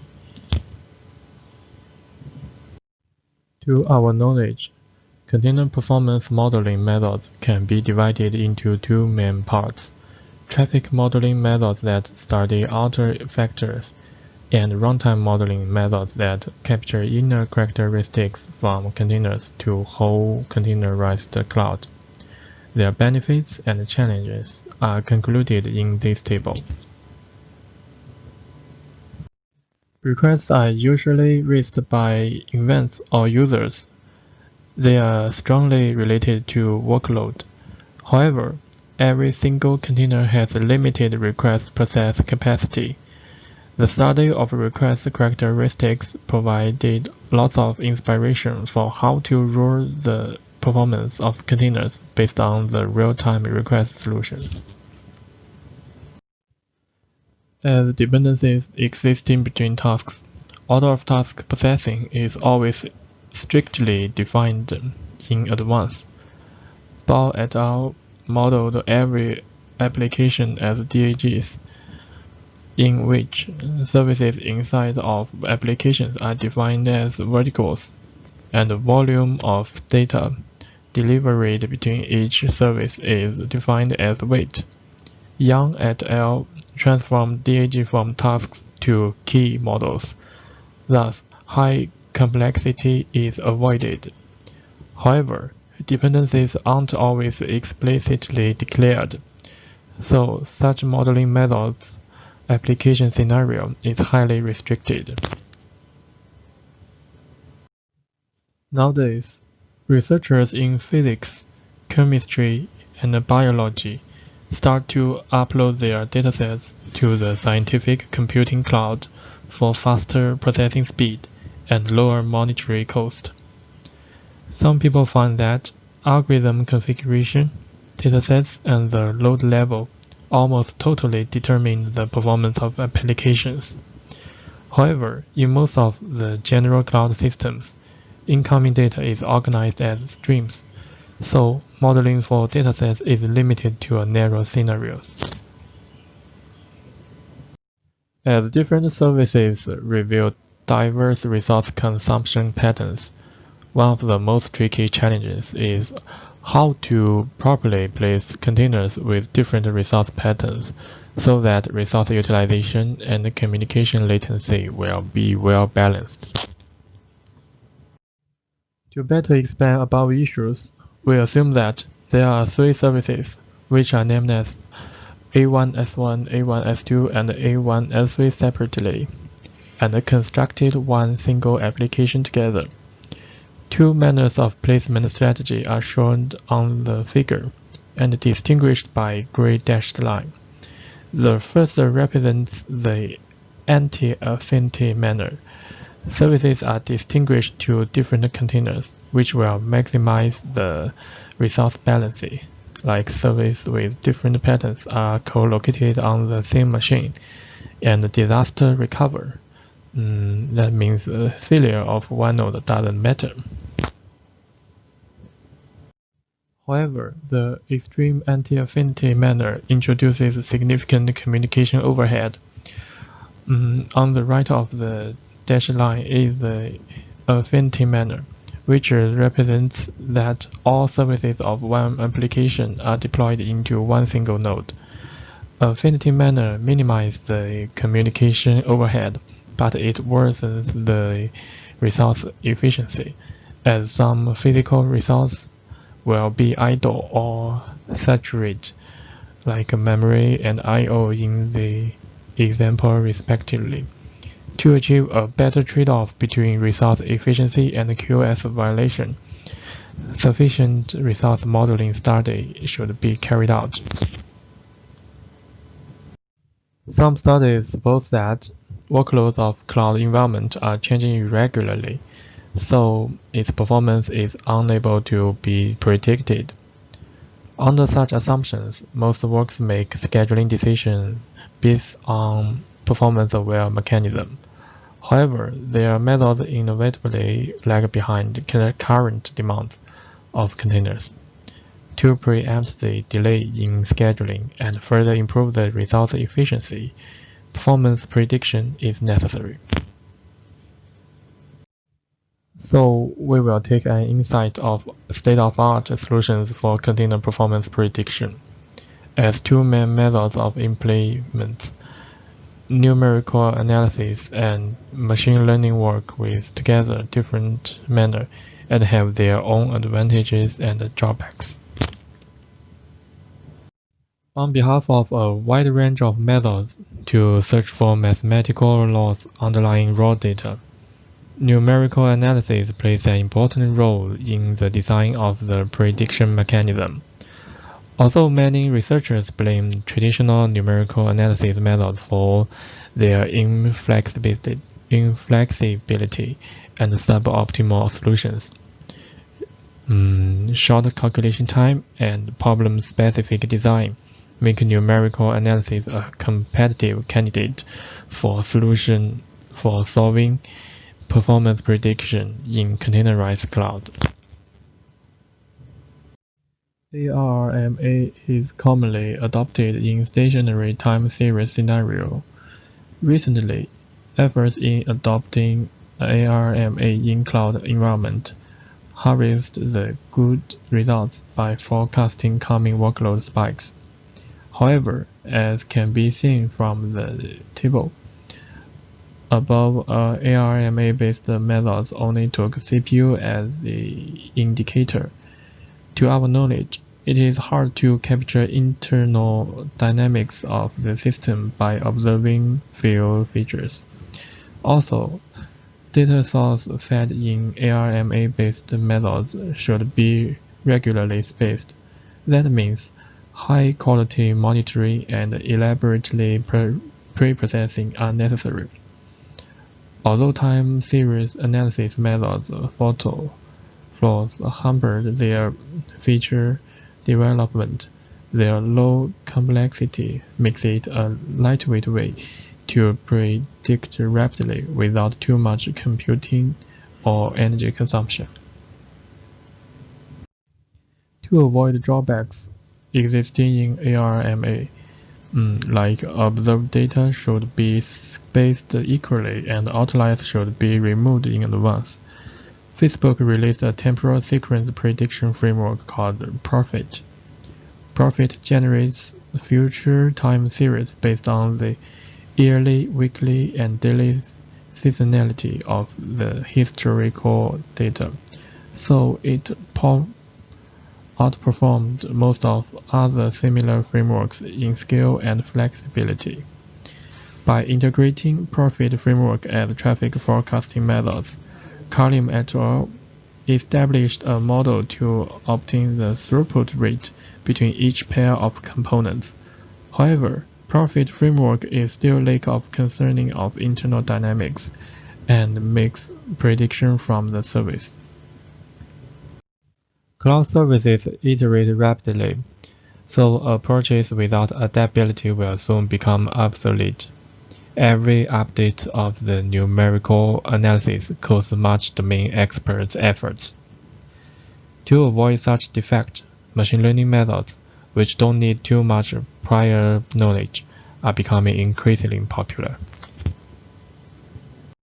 Many works utilize regression models to explore quantified relationship between monitored metrics and container service performance.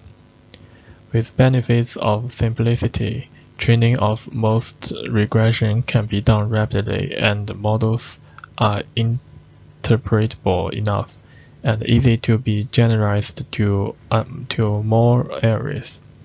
However, regression models are sensitive to outliers, as load of container is highly dynamic. High latency or crash down of communication between containers may cause logging system to collect certain ratio of abnormal data. Regression models is not good at handling such exceptions, so pre-process of outliers is necessary if regression is applied in the containerized scenarios. However, traditional regression models can't deal with multi-variable and multi-objectives problems well. To tackle this problem, many researchers start to employ LSTM into containerized cloud. LSTM, also called long short-term memory, works well in the field of time series and thus suitable in prediction. Tang et al. Captured features between metrics by bidirectional LSTM, which outperformed basic LSTM in the ability of context awareness in the scenario of web service and database. The accuracy of prediction improved over 50% compared to traditional ARMA and LSTM-based methods. Miao et al. Utilized LSTM make traffic prediction with the concern of heterogeneous characteristics of edge nodes. Although LSTM offers an excellent way to solve the multi-variables and multi-objectives problems, as per backpropagation process will fail when the layers are too deep. LSTM can't deal with periods exhibited in days or longer. Moreover, effective machine learning models like LSTM are based on large training sets, and even highly manually adjusted machine learning methods may fail in some corner cases. Therefore, before we apply a new prediction solution, sufficient test and comparison between numerical analysis and machine learning methods should be done in several scenarios. Here is the detail of state-of-art solutions summarized by us. We have done sufficient comparison between them in the extended version of this paper. Also, as listed in this table, manually tuning can be replaced by automatic methods gradually. Automatic methods not only save time and efforts but also make predicting models adaptive enough to new environment even after certain modification in configurations. In this paper, we clarified challenges in container performance modeling and emphasized a lot in the state-of-art achievements in terms of profiling and predicting containers. We illustrated pros and cons in solutions proposed by researchers and provided suggestions according to different scenarios. For future work, practical experiments will be carried out to compare each solution quantitatively. Moreover, based on sufficient insights, we plan to propose our own decision of container orchestration platform. That's all. Thank you very much.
Thank you, Mr. Chiu. Good morning, everyone. My name is Wu Wei from Nanjing University of Posts and Telecommunications. It's my honor to have this opportunity to share with you some of my research progresses. The subject of my presentation is a random access control scheme for a NOMA-enabled LoRa network. My presentation is comprised of 5 parts. First, I'll begin with the research background. Then I'll move on to our proposed random access control scheme and the spreading factor allocation algorithm. After that, I will show you some numerical results. And finally, I'll make some conclusions. First, I would like to give you a bit of background. LoRa is one of the most widely adopted low-power wide area networks technologies. However, future IoT applications require higher service capacity and scalability of LoRa networks. As we know, the service capacity and scalability of a network depend on the available channel resources and employed random access mechanism. In LoRa, the spreading factor SF provides another channel resource domain, apart from the time and frequency domain, but the number of usable SFs is limited, and in practice, their complete orthogonality cannot be assured. To deal with this short supply of channel resources, power domain non-orthogonal multiple access NOMA has potential to enhance spectral efficiency and support massive connectivity by multiplexing users in the power domain. On the other hand, LoRaWAN specifies an LoRa-based MAC protocol for LoRa physical layer, which makes the throughput of LoRa drastically degrade on the high traffic load. To this, distributed queuing (DQ) is an alternative to LoRa, whose stable and scalable performance in densely loaded networks have been demonstrated. Therefore, we are inspired to leverage the advantages of NOMA and DQ technologies in a LoRa network in order to address the scalability issue and improve the service capacity. Now, let me move on to our proposed random access control scheme. We consider a NOMA-enabled LoRa network with one gateway GW and N EDs and devices, as shown in this figure. The GW is located at the center of the cell and the EDs randomly distributed. Multiple SFs are available, and each SF can be reused by 2 or more EDs multiplexed in the power domain. In the native DQ mechanism, the frame structure is divided into 3 parts in the time domain, as shown in this figure. The first part is comprised of 3 or multiple contention slots, CS. The second part is the data slot, DS. And the third part is the feedback slot, FS. The devices who have data to send must contend firstly in the CS by sending short access requests. The successful devices are queued into data transmission queue, DTQ, and wait for data transmission in subsequent DS, whereas the collided ones are organized into contention resolution queue, CRQ, waiting for subsequent contention resolution. To broadcast the state of each CS, a central coordinator is required to send feedback information in the FS. In our design, the GW acts as a coordinator and multiple EDs are permitted to transmit their data stream in the DS. as shown in the right figure. The rules of DTQ in our design is a bit different. In the native rule, each success ED enters one position of DTQ, but in our design, each success ED group enters one position of DTQ, which means that there may be multiple EDs enters into one position of DTQ. Now I'll show you an example to illustrate the whole random access process. In this example, there are 10 EDs and 1 gateway. 3 SFs are available, that is SF7 to SF9.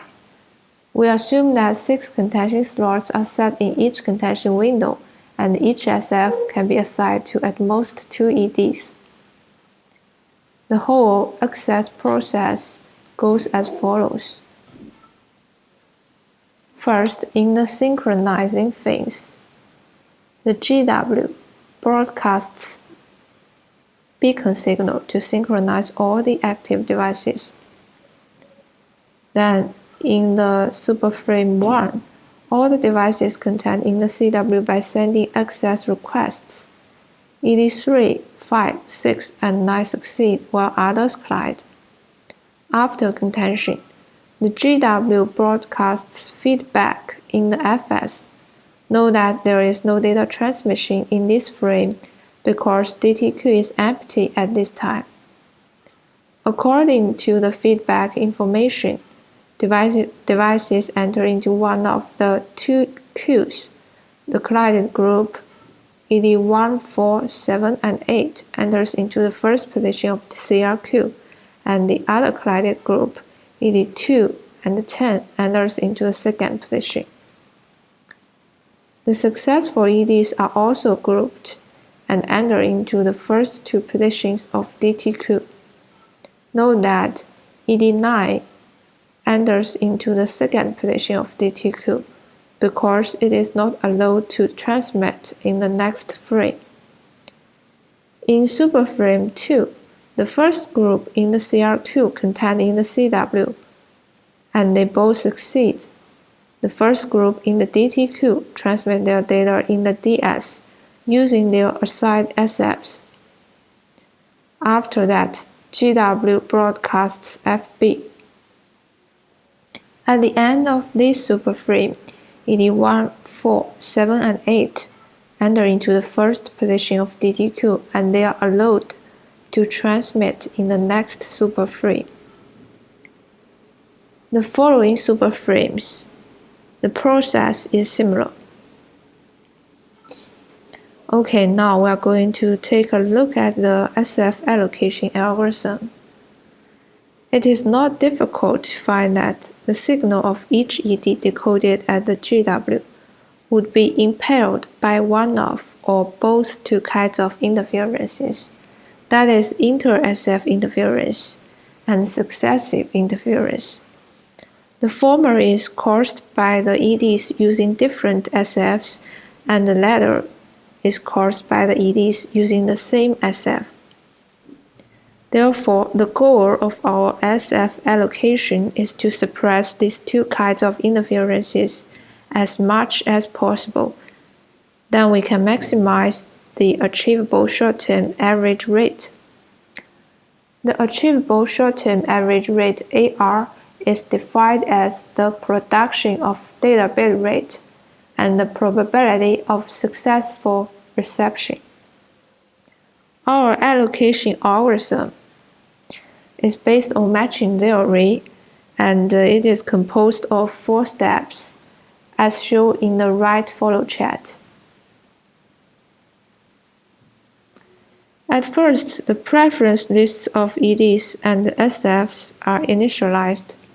Second, initial matching between every ED and SF.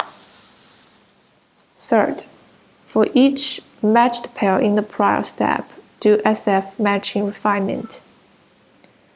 Finally, if there still exist unmatched EDs, do user matching refinement. To save time, I'm not going to show more details about each sub-algorithm here.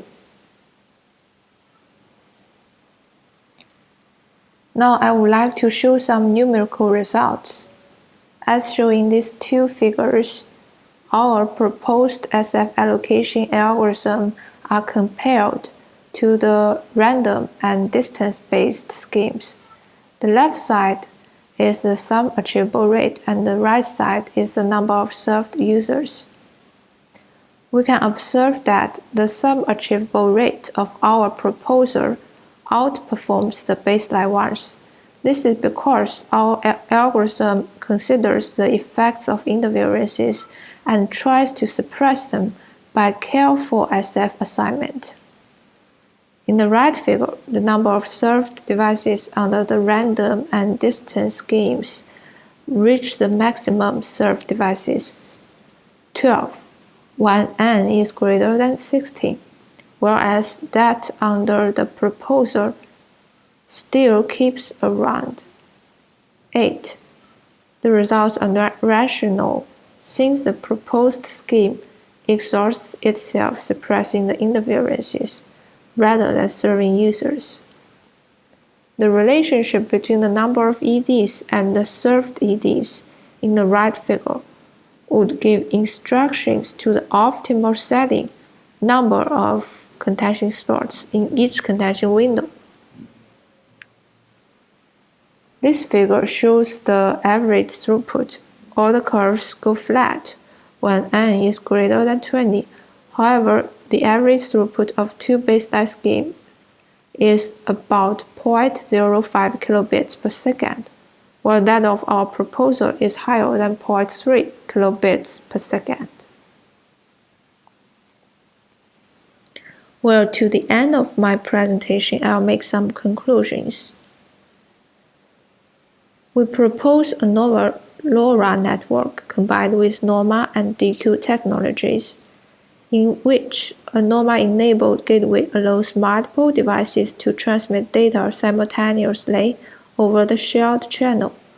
In addition, we provide an efficient random access scheme for this NOMA-enabled LoRa network. The whole random access process of EDs is coordinated by the GW and based on DQ mechanism. Finally, we develop an SF allocation algorithm based on matching theory. The results show that it outperforms the random and distance-based schemes. Okay, this ends my presentation. Thank you for your attention.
Hello everyone, my name is Xiaowen from Xi'an Jiaotong University. I'm so honored to attend this conference, which allows me to discuss and learn from you. Now I'm going to give a presentation to share our work named Fast Power Spectrum Estimation with Sparse Learning for Wideband Spectrum Sensing. The outline of my talks as follows. Let's move on the first part of this topic. In recent years, 5G technology has become more and more important in many new applications and use cases. The emergence of 5G technology puts forward higher requirements for the number of wireless device connections, which makes us have to pay attention to the effective utilization of spectrum resources. Wideband spectrum sensing is a key technology of cognitive ratio, which is used to detect the use of spectrum in the current wireless environment, identify unused spectrum holes and reuse them to improve the utilization rate of spectrum resources. However, there are some limitations such as wideband spectrum sensing requires extremely high sampling rate, and the process of the power spectrum estimation has a high computational complexity. Now we consider how can we avoid these two problems. Compressive sensing points out that if the signal is sparse or can be compressed in some orthogonal basis or frame, the original signal can be sampled at a much lower sampling rate than Nyquist and can be accurately reconstructed. The wideband spectrum signal is sparse. Therefore, the compressed sensing technology is well applied to overcome the sampling rating bottleneck for wideband spectrum sensing.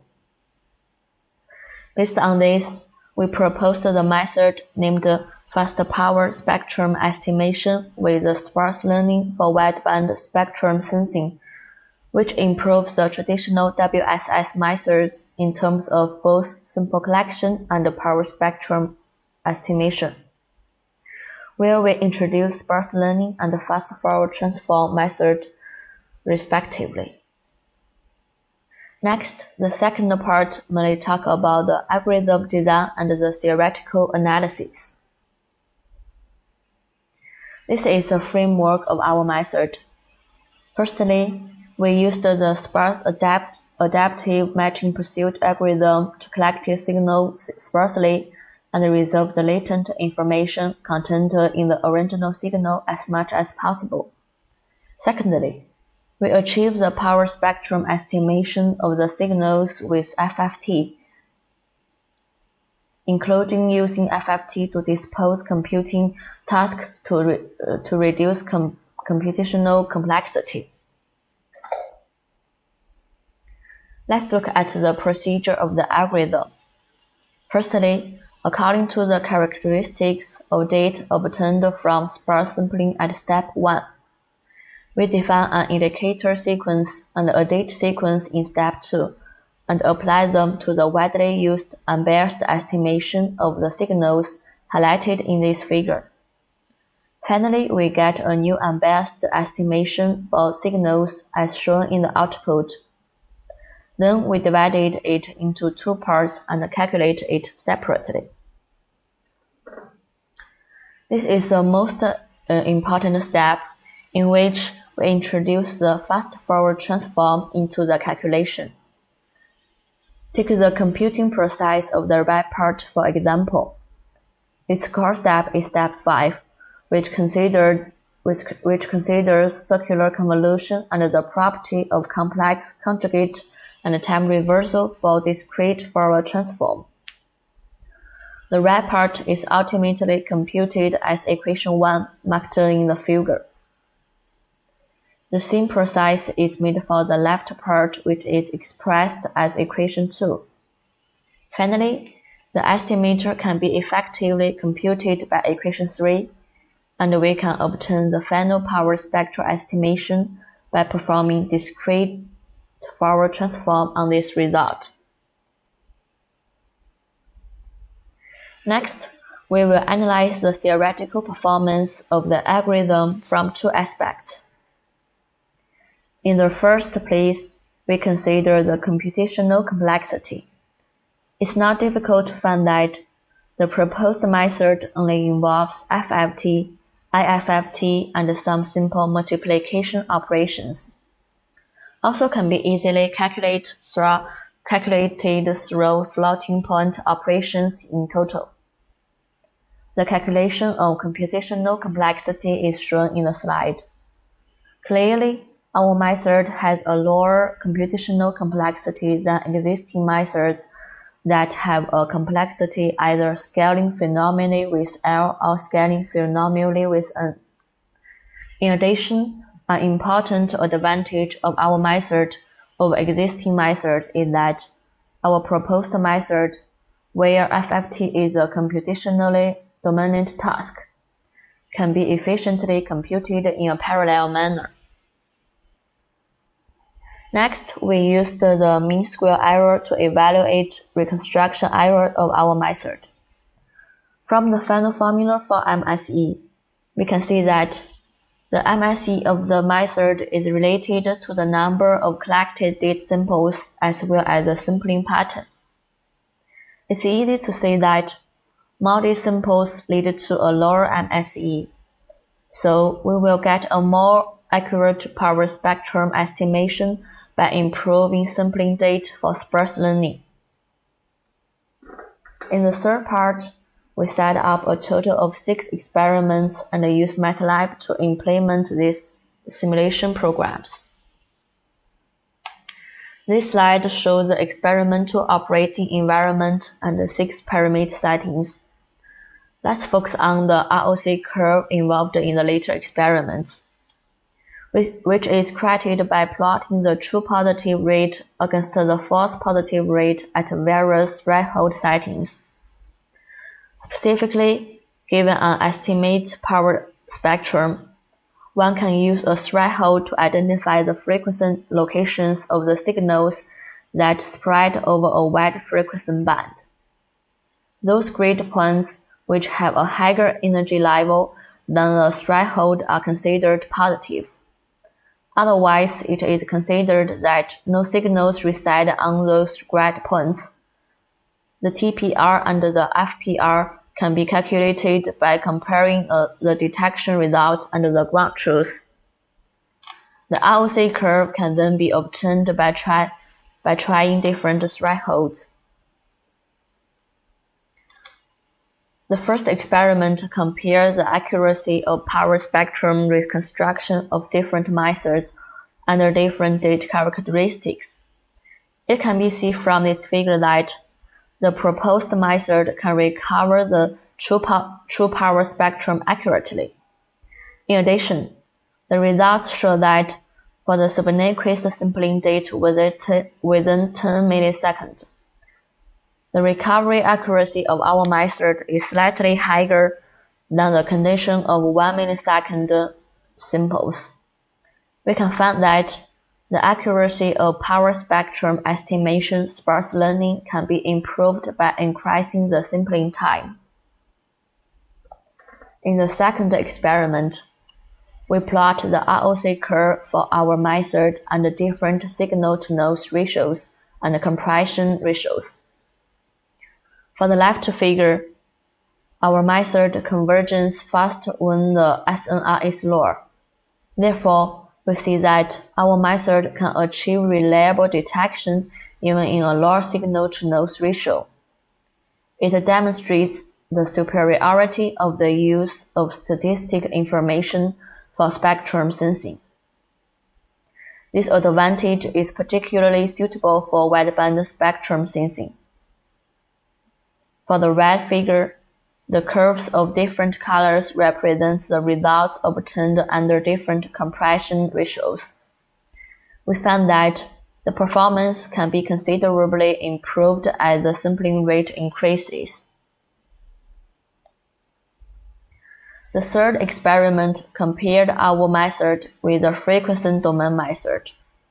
The average running time and ROC curves are shown, which can be seen that our method attains convergence faster than the frequency domain method.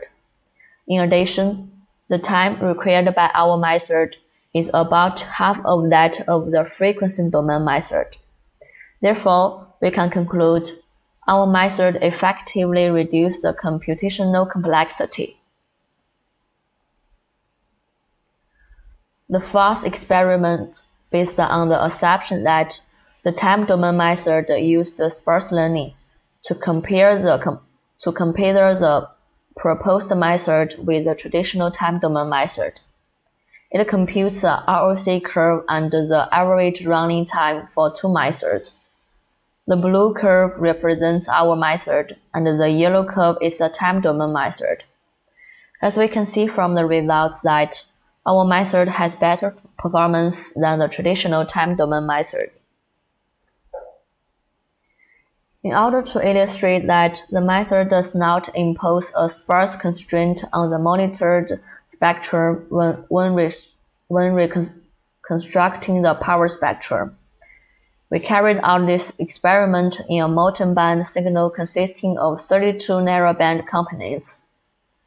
The specific parameters and the two comparative experiments are shown on this slide. The left figure is power spectrum reconstructed via our method with 10 millisecond noiseless subnyquist samples. The right achieved it by using noiseless Nyquist samples collected within 1 millisecond. From the results, we can see that the method also provides a precise power spectrum estimation even if the monitored spectrum is not sparse. The proposed method is based on the assumption that multiband signals are generalized stationary. And the generalized stationarity is a widely used assumption for spectrum sensing, also for compressed power spectrum estimation. However, the actual signal may be either psychostationary or non-stationary. To show that our method is applicable to psychostationary signals, in the last experiment, we generated two communication signals, namely a BPSK signal and a QAM16 signal, which are known to be psychostationary.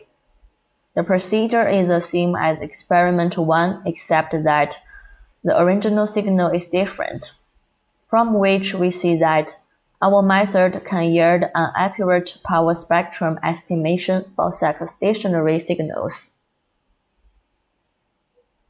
In conclusion, in this paper, we'll introduce the sparse sampling method and FFT into the fast power spectrum estimation, aiming at the high computational complexity of traditional methods and unable to meet the requirements of the real-time spectrum sensing system. A faster compressed power spectrum estimation method is proposed. By collecting the subnyquist samples with sparse learning, we improve the sampling rate in wideband spectrum sensing.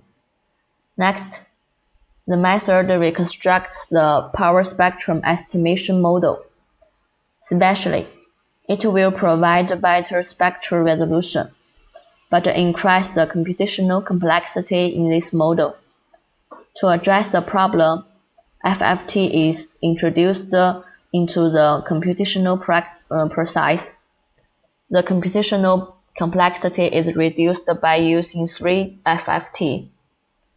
Through the evaluation index measurement, we can conclude that the proposed method can meet the requirements of a real-time spectrum sensing system with lower computational complexity and can be effectively implemented in the actual system. The final experimental results listed above also prove the effectiveness and computational efficiency of our method. Finally, I wish this conference a complete success. Thanks for your listening.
It is my honor to show my presentation in this meeting.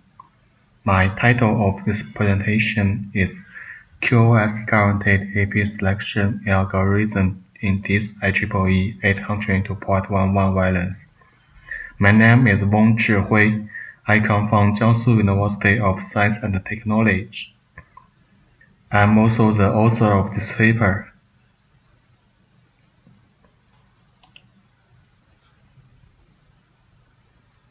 The contents is included 5 parts.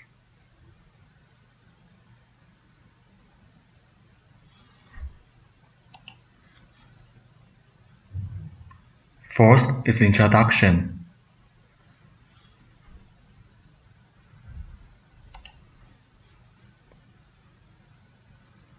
IEEE 802.11 WLAN is a popular connectivity method because of its convenient deployment, low cost, and flexibility. WLAN is consists of access points and wireless stations. Due to the limited coverage of single access point, multiple APs are often arranged in WLANs to meet the coverage requirement. We call this WLANs. The actual station is that every wireless station has different quality of service, QoS requirements for the actual acquired throughput.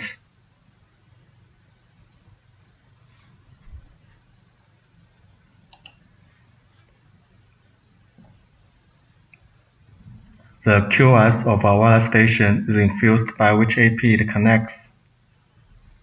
How to select a suitable AP?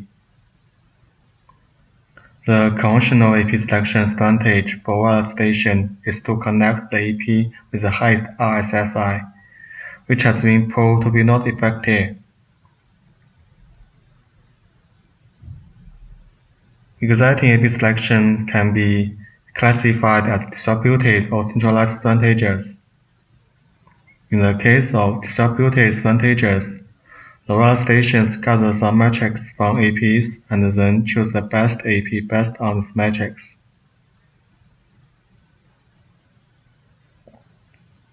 In case of centralized strategies, the decision on the selection of the best AP is performed by a controller. The controller has an overall view of the managed network.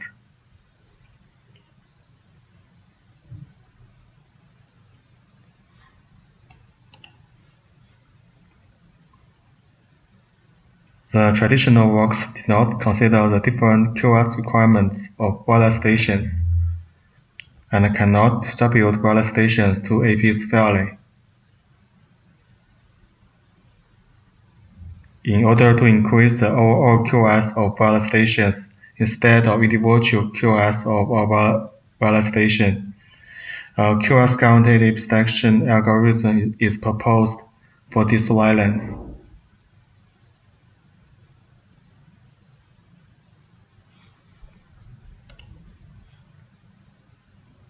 Next part is system model.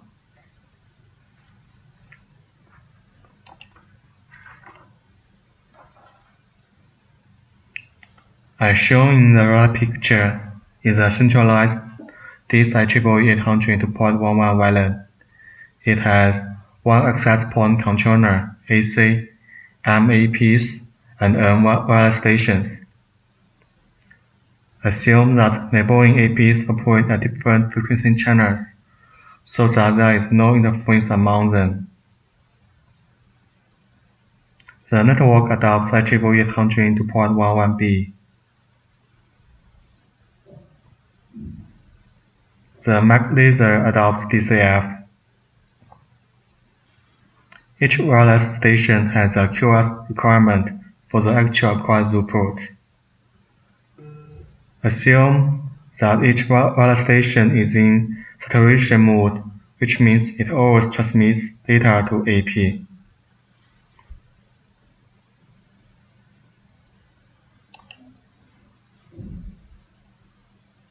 The link capacity CIG between wireless station I and APJ can be expressed as a RAT formula. It's Xiangnon formula. The bitrate Bij can be obtained by mapping Cij to the processed, but below the bitrate level provided by IEEE 800.11b.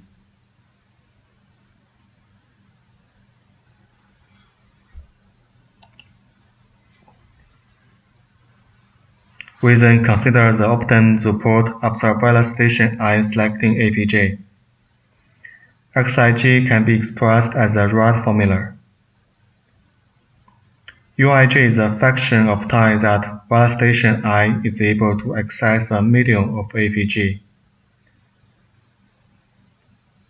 St is the length of the data frame. Tij is the overall transmission time for a single frame sent by wireless station I.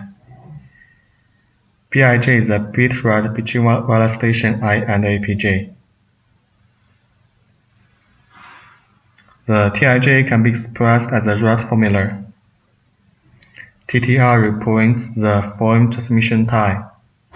TOV represents constant overhead. Tcount represents the time spent in the computation. K represents the number of wireless stations in APJ. The Tcount can be written as the rate formula. The view of slot is 20 microsecond. The minimum of congestion window, CWmin, is 31.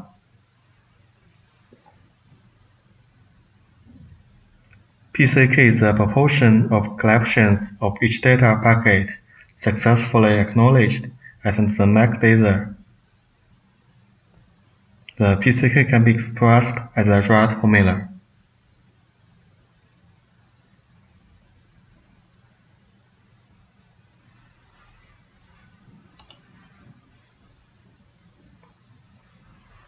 The Uij can be expressed as a rate formula.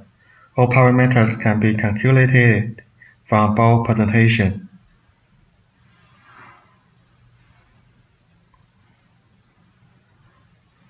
TGM represents the average time spent in a collection and can be obtained by considering all possible wireless station pairs between a different rate. That is as right. P1, P2, P3, and P4 can be calculated as a ratio between the number of wireless station pairs that contain the slow host and the total number of pairs that can be formed in the set of all wireless stations.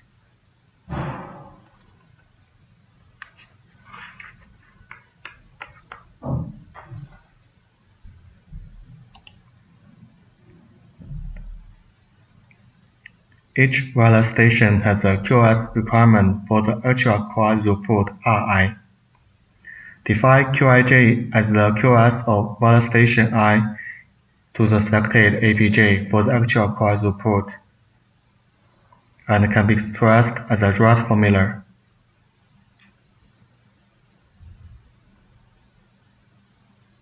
The problem of maximizing the overall QoS for the actual acquired throughput can be described as a rate formula.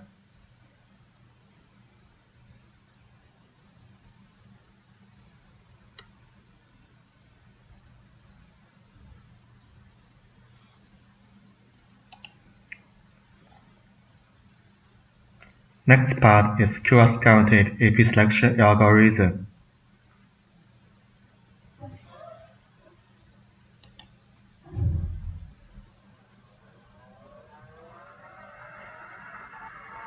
In order to maximize the overall QoS for the actual acquired throughput, we adopt a two-tether approximation algorithm called QoS-Guaranteed AP selection algorithm, QoS-A.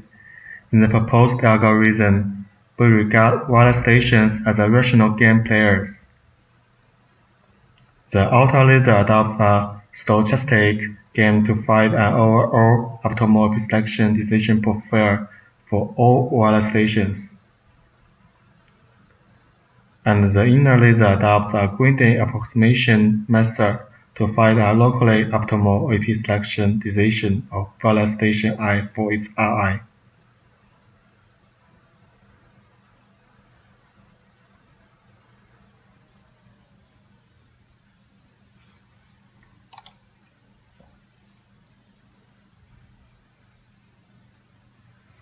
We can formulate our problem of maximizing the overall QoS AP selection as again as the right formula.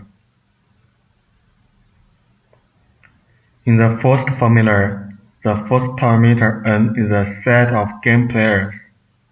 The second parameter a is a set of percentages for game player wireless station I.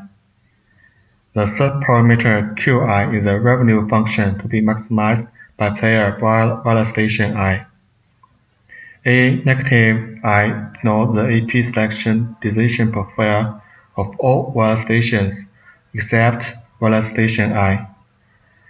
AI denotes the AP selection decision of wireless station I.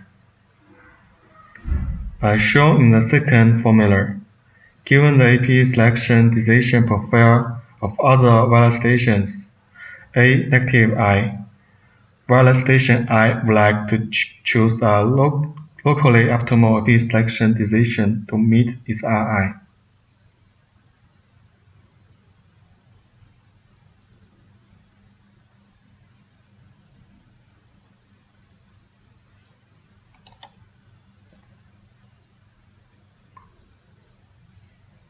Is pseudocode of the proposed algorithm. Each wireless station first calculates their locally optimal AP selection decision profile in coming time slot, and then computes the overall QoS based on this decision profile. If the overall QoS is increased, save this wireless station to the condition set. Then for any wireless station in condition set, only one wireless station whose decision profile has the highest overall QoS wins the update opportunity, and other wireless stations keep unchanged in this time slot. Then update the current decision profile with decision profile of the winner wireless station.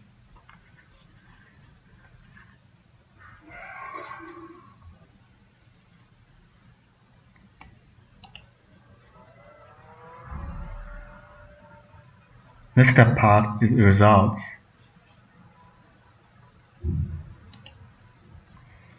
In this section, the APs and wireless stations are randomly distributed in an array of 200 meters times 200 meters. In order to verify our proposed algorithm, we use the exhaustive algorithm as the benchmark for computation, as shown in picture. The number of AP is 4, and the number of wireless stations n is from 1 to 8. It can be found that the overall QoS of QSA is very consistent with exhaustive algorithm results. The numerical results confirm that QSA can provide a near-optimal solution to our problem.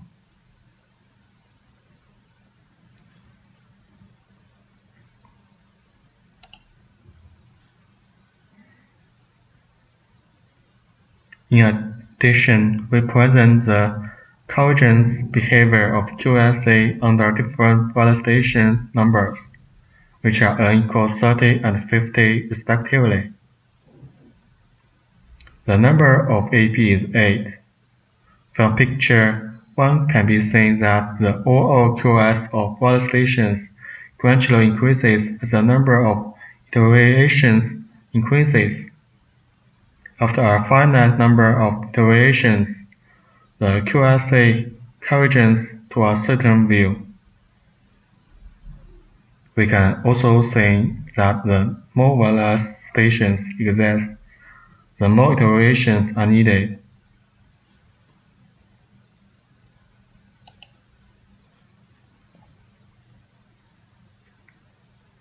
In order to verify the performance of our proposed QSA, we compare our QSA with the RSSI algorithm and the Maximizing Total Network Throughput algorithm, MTNT.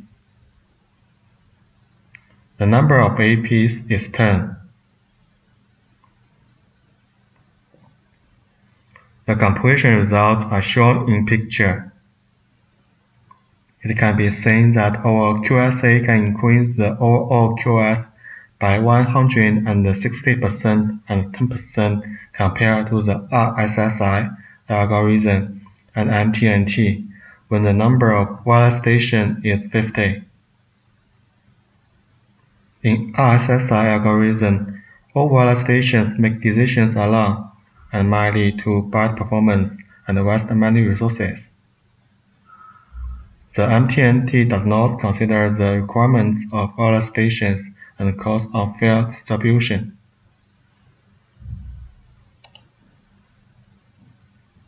Last is my conclusions.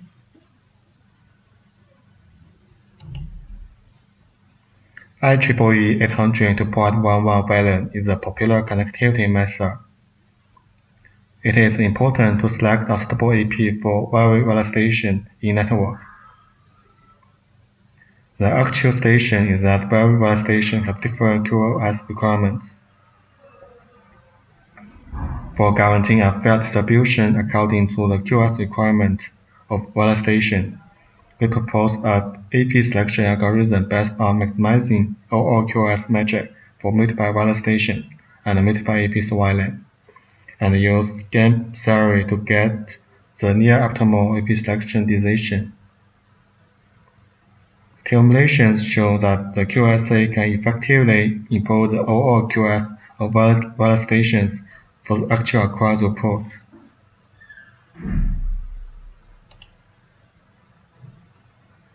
Thank you for listening.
Everybody, my name is Yifan Xi and I'm from Beijing University of Post and Telecommunications. The topic of my paper is Autonomous Positioning Algorithm for UE in Cellular Networks. And I'd like to introduce my paper in 5 parts. First, I will talk about the background briefly. Then I will focus on the system model and the inverse calculation of base station location algorithm in my paper. After that, I will show the simulation results, and finally, I will give a conclusion of my work. And due to the huge commercial potential of positioning technology, it has received the attention of companies and institutions in various countries. According to the merit value of the characteristics, the positioning method can be divided into 3 categories. Field location algorithms, and then the positioning algorithm based on the incidence angle of the signal arrival, also called AOA, and the positioning algorithm based on the electric wave arrive time, also called TOA, or time difference of arrival, also called TDOA. However, limited by positioning accuracy requirements, the positioning algorithm research mainly focused on TDOA. The processes of positioning techniques for wireless cellular networks are basically similar. UE reports TDOA measurements to the network side to calculate the position results. However, there's still some problems to be solved. The deficiency is that the UE positioning autonomy is too low, which means if the network side doesn't report the positioning information to the UE will never know its positioning result. In addition, the base station has the positioning control right, and it can accurately locate the positioning information for a UE within its coverage area at any time. The security issue of the UE also needs to be considered.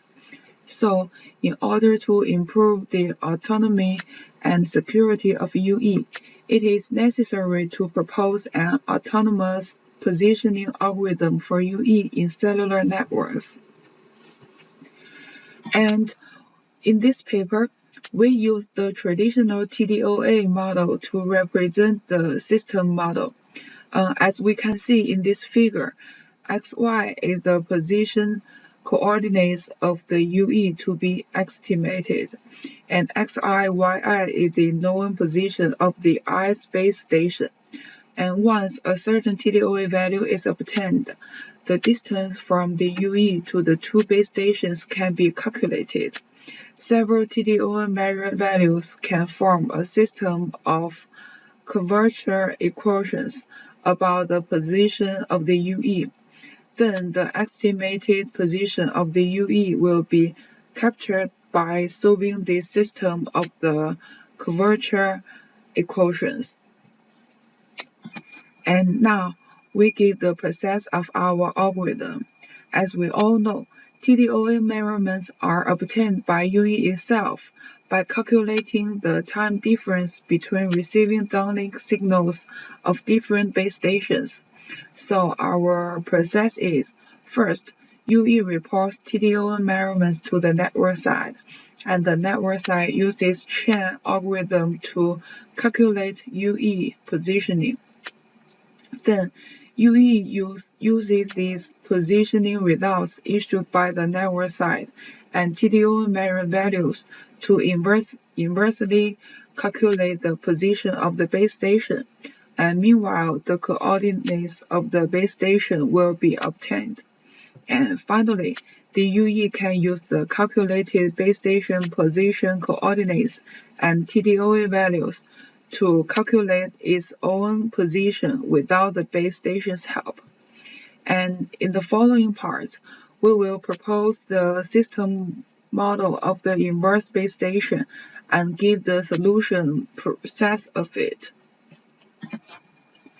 On the 2-dimensional plane, Assuming that there are n base stations participated in positioning, the UE obtains n measurements positions, and xi, yi is the position coordinates of the ith base station BSI to be solved, and xj, yj is the measurement positioning coordinates of the UE. Taking the base station with serial number 1 as the serving base station, RI1J represents the distance difference between the J's UE positioning to the BSI and BS1 at the equation 1 below.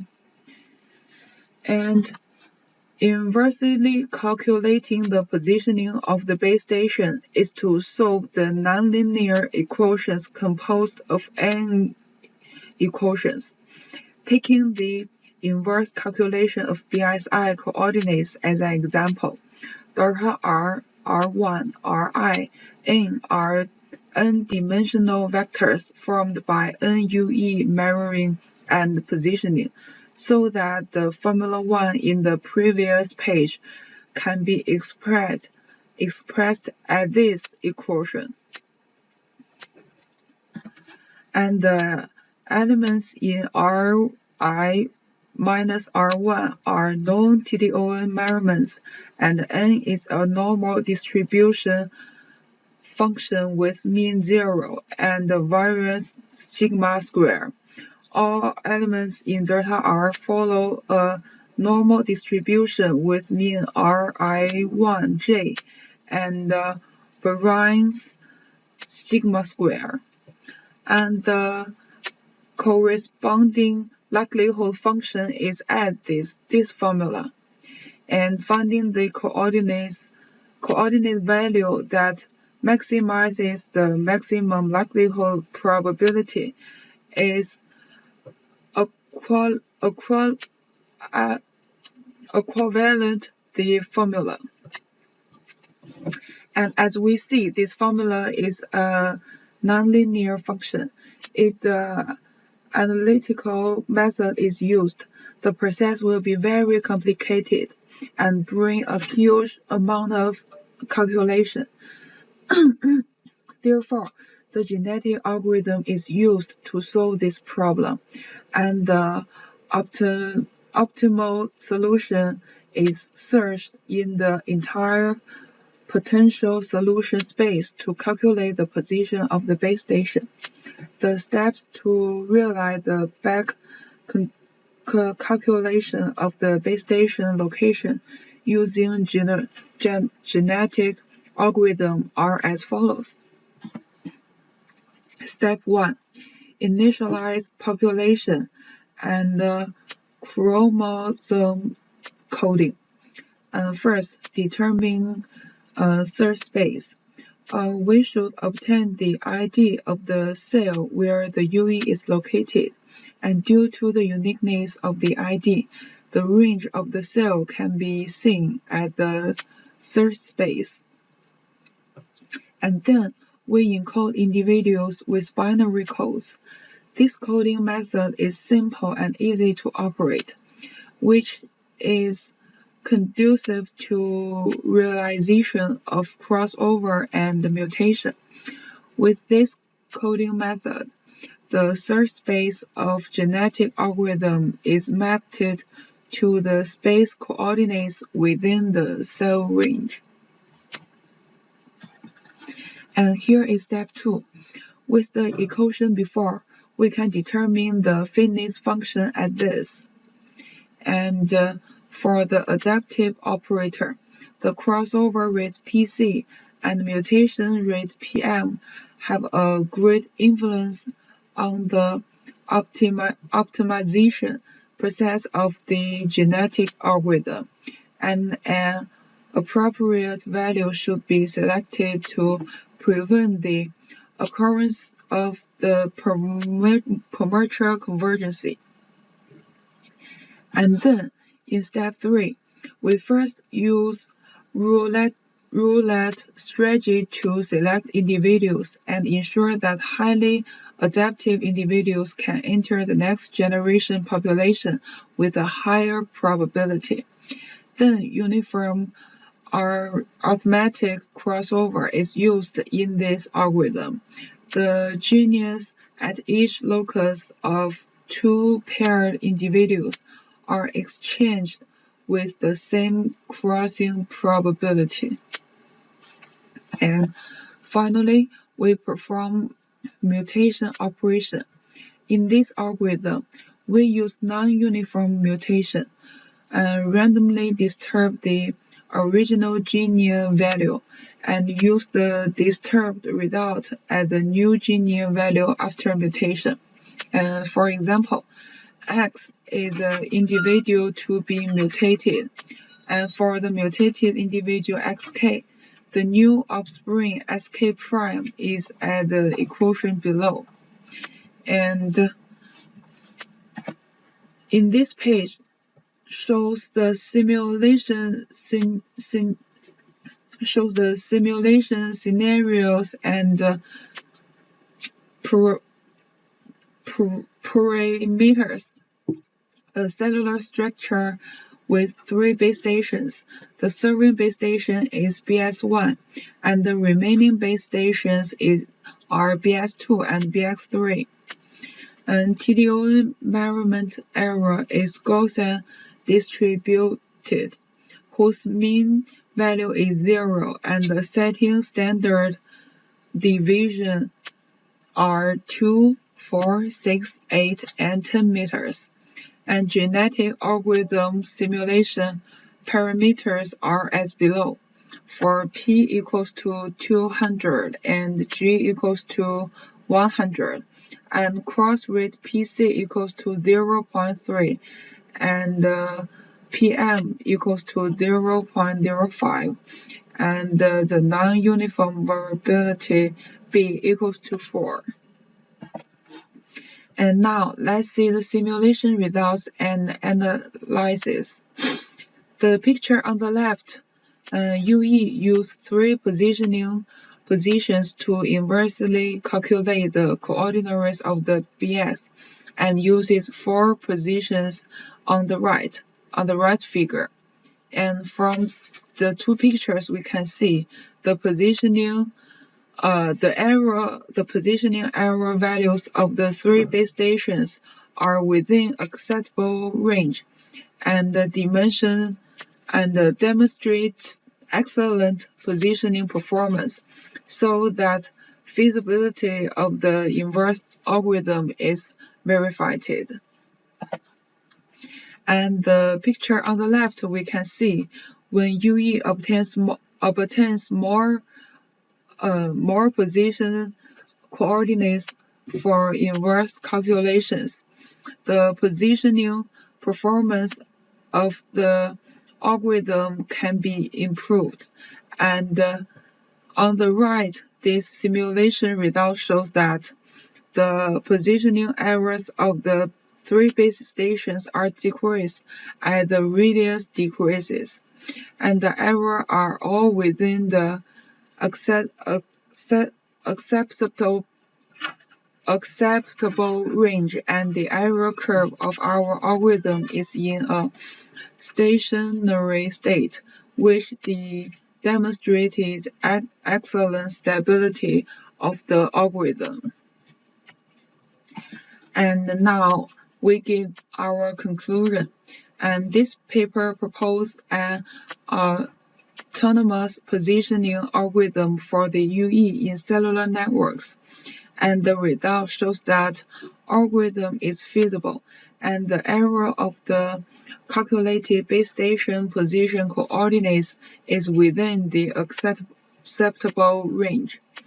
And as the position coordinates of the participating algorithms obtained by users increase, more accurate base station position coordinates can be obtained. And as the cell radius increases, the error curve of our algorithm is in a stationary state, which demonstrates the excellent stability of the algorithm.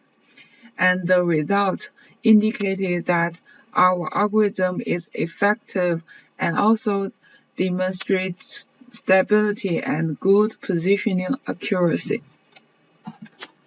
And this is the end of my presentation, and thank you all for listening.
Dear experts and judges, I'm a postgraduate student from Guilin University of Electronic Science and Technology. It is my great honor to have this opportunity to share my research. My thesis title is Minimize the Cost of Video Transmission among Cloud Data Center and Edge Cloud CDN Nodes. Now I will explain my paper from the following 5 aspects. The main contents are as follows. First, research background and significance. Second, research and solve the main problems. Third, how to reduce the cost of cloud video transmission based. Fourth, simulation results. Fifth, summarize and prospect. First, research background and significance. First, network video is one of the main applications of the Internet. Usually, video service providers combine with cloud service providers distributed in different regions to provide video service for end users. So how do you reduce bandwidth costs for cloud service providers that need to be addressed right now?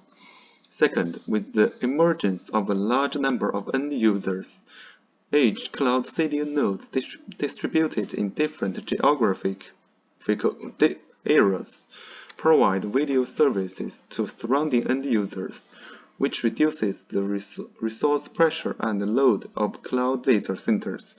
However, more video clips send video data to each other in the cloud, increasing bandwidth costs.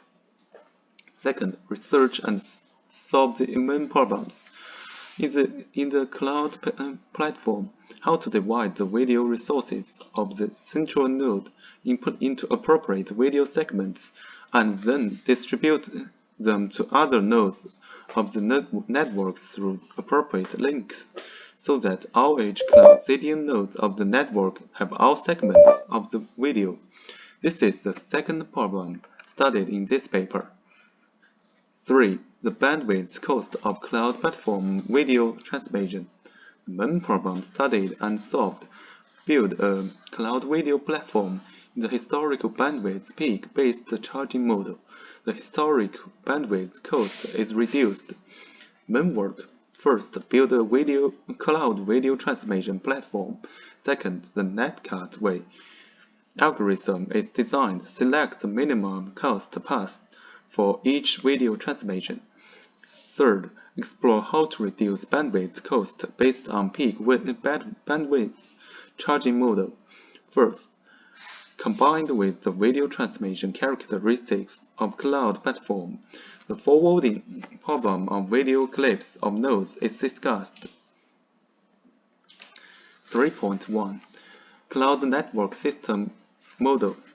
This system adopts the content distribution network model deployed by hierarchical nodes. The figure shows the cloud network model. The innermost layer is cloud video data center. The next layer is the edge cloud CDN node, and the outermost layer is user terminal. The cloud data center deploys a stream source server, a central index server, some secondary servers, and so on. Streaming media source servers store many video resources uploaded by video service providers. The central index server maintains the video information of each edge cloud CDN node and responds to client requests. First, the cloud data center distributes video clips to the edge cloud CDN node, making the edge cloud CDN nodes catch part of the video data. Then, when another edge cloud CDN node requests a video clip at a minimum cost on the path, the response node obtains a copy based on the resource replication policy and forwards the copy to the requesting node.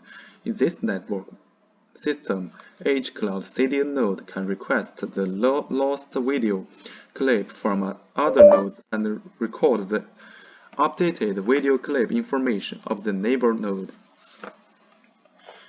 3.2 Cost calculation of node bandwidth. First, node traffic bandwidth constraints, like this.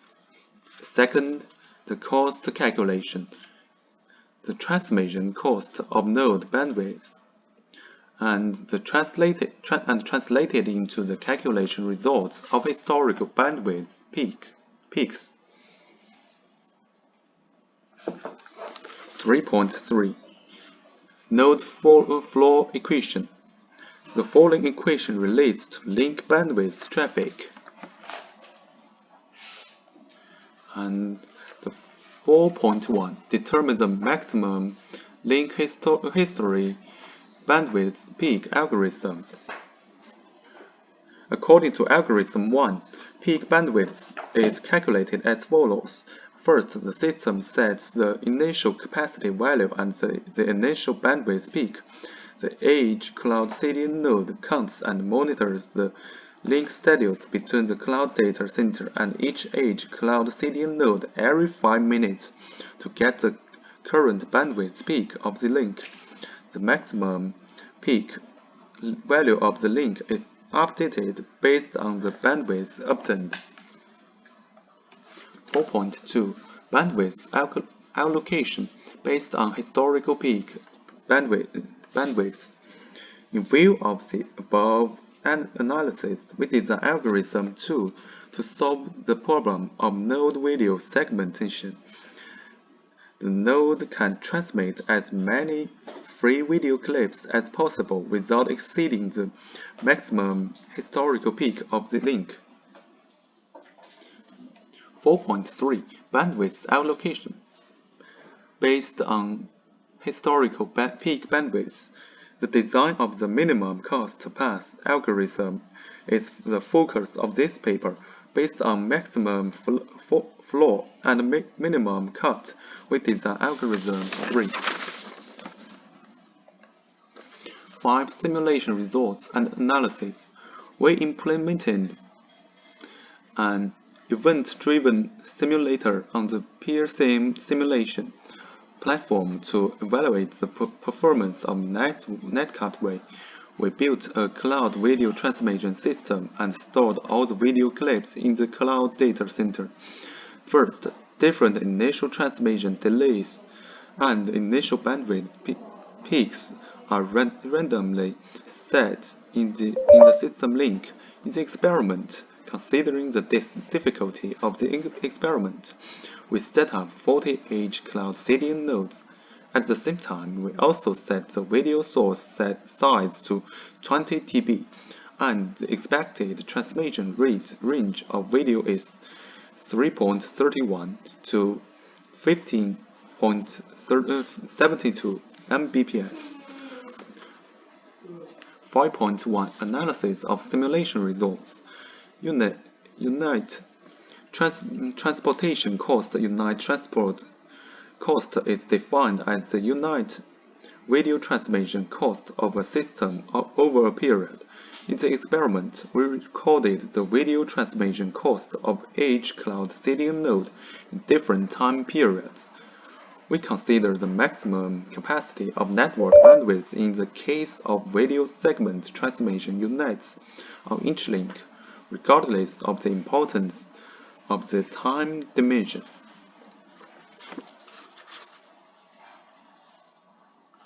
5.2 Analysis of simulation results. The video transmission rate represents the video transmission rate of edge cloud CDN nodes. In the experiment, we count the transmission rate of the node every 30 seconds. Figure 5 and Figure 6 show the node transmission rate in a certain period under the two algorithms. As can be seen from the figure, the video transmission rate of edge cloud CDN node under netcutway algorithms is basically consistent with that under jetway algorithms. Therefore, our algorithms have little effect on the node transmission rate. 5.3 In order to further analyze the cost reduction under netcutway algorithms and jetway algorithms. We draw the video transmission cost diagram of the two algorithms in a certain period. Figure 9.8 shows the implementation of jetway algorithms, and Figure 9.b is implemented under the netcutway algorithms.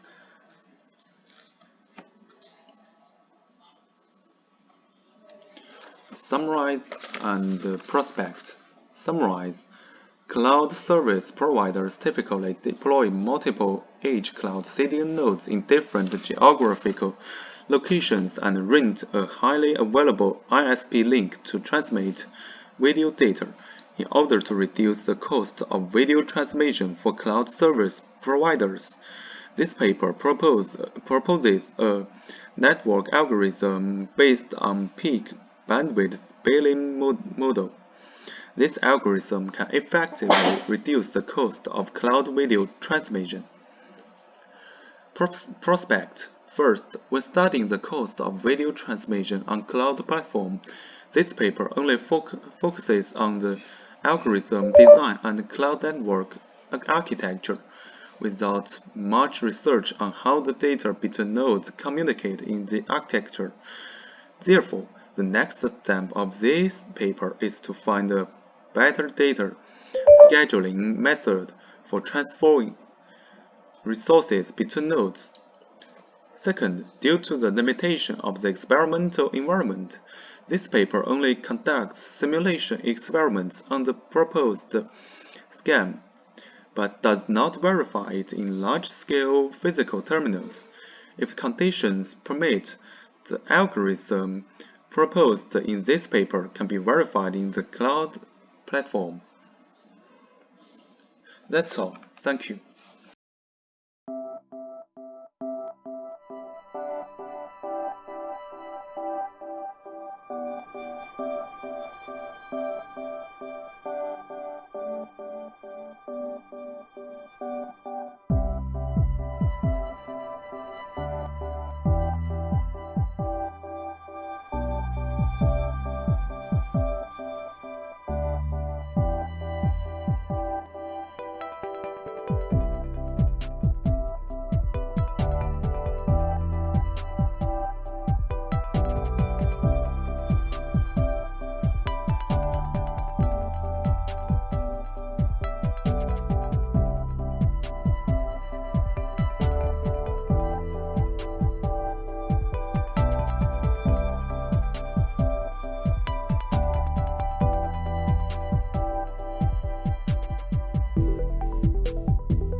Hello, my name is Ma Suqing, and I'm from Chongqing University of Posts and Telecommunications.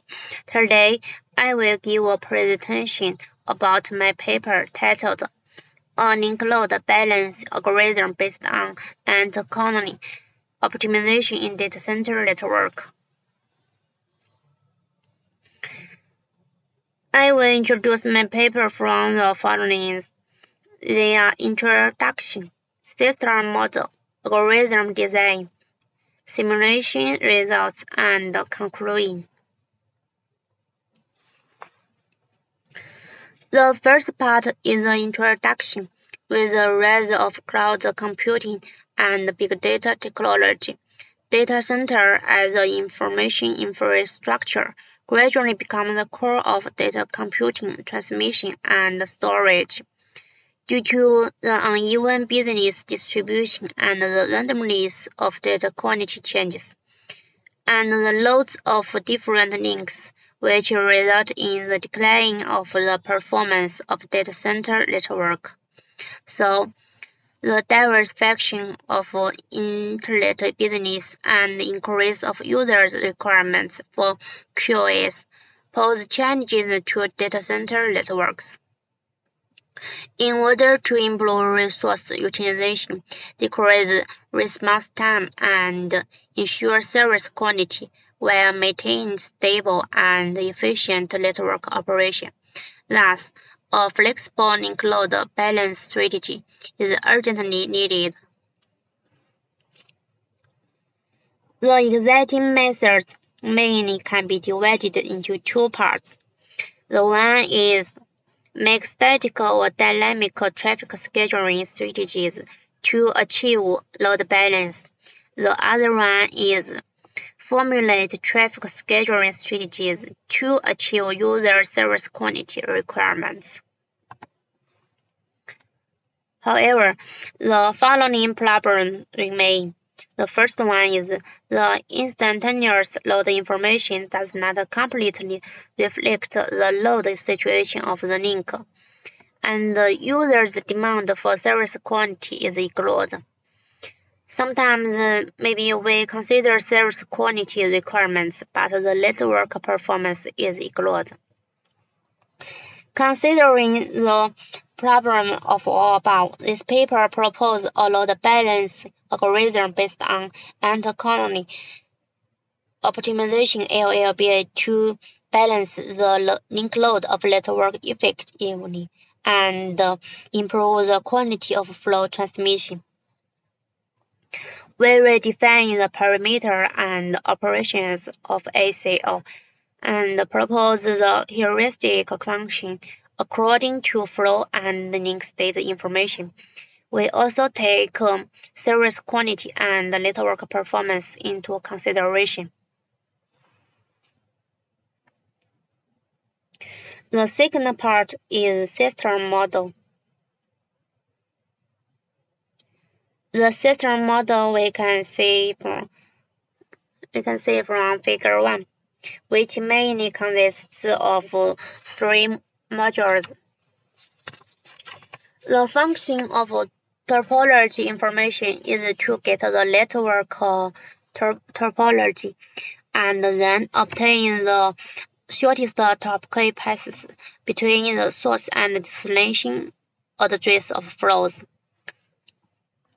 The function of statistic information is to obtain the flow information and the link status information, which mainly includes filter the flows, count the number of elephant flows, and compute the real-time load, and then compute the transmission delay. After getting the optimal passes, controller will send the new flow tables to the switches. These parameters with description is shown in this table. The third part is algorithm design.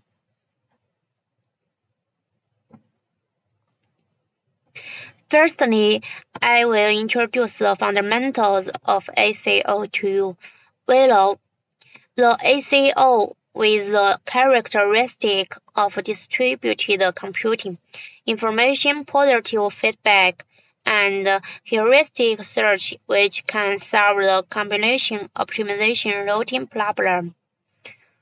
From this picture, we can see that the more ants pass on a certain path, the more likely the later ants to choose the path, and finally they will get the closest path to the food.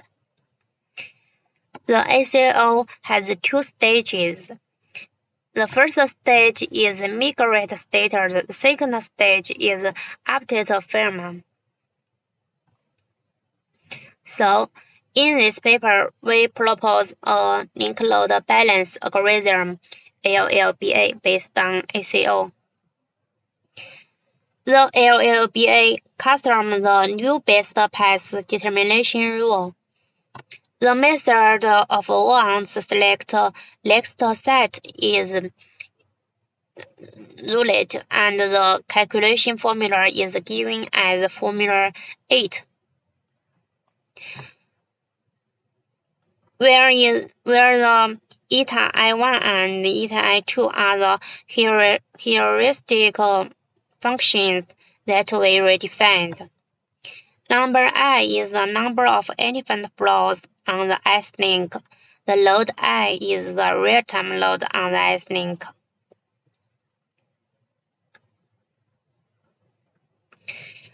And then, after completing the path search, ants would release the pheromone among the paths, and the pheromone also would evaporate automatically with time. The process is called as pheromone updating. Update the pheromone by formula 11 and 12. In order to balance the network load and guarantee the transfer quality of flows, we take the real-time load and delay of the path into consideration when choosing the path. So the path state function is proposed as formula 13. The smaller the value is, the better QoS of the path gets. The experiment environment is shown as below. The experiment platform is Mininet. We use the RYU controller, and the topology is fat tree. Fat tree is highly accepted in data center networks due to its simple structure, easy of deployment, and scalability. The maximum link bandwidth we set is 1 Gbps. Elephant flow is produced by infer commands, and mass flow is produced by pin packets. The parameter settings are shown in this table, which are determined after many tests. The next is simulation results.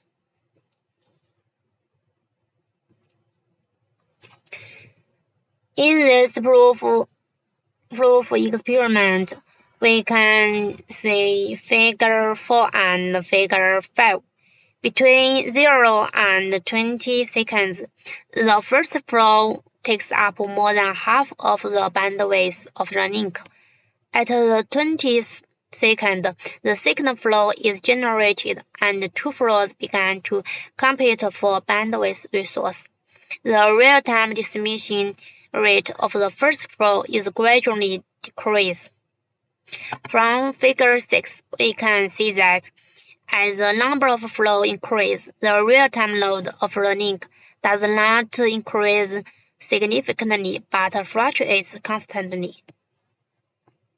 So we can know that the instantaneous load information obtained by the controller at a real time cannot fully reflect the load situation in the current state of the link, and the load of links cannot be determined completely according to the real-time load.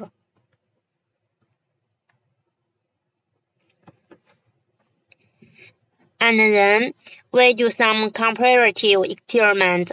The first is link load balance. From figure 7, we can see that the LLBA that we proposed gets higher utilization than Hydra and ECMP. So LLBA has a better performance in balanced link load. We know that the average throughput and the normalized total throughput are important indicators to evaluate the network transmission performance. In figure 8A and B, because of the ECMP statically scheduled traffic and it cannot make full use of network resource, so the average throughput and the normalized total throughput of ECMP are the lowest among those algorithms. Hydra and ECMP adopt flexible flow scheduling strategies, so the average throughput and the normalized total throughput are improved.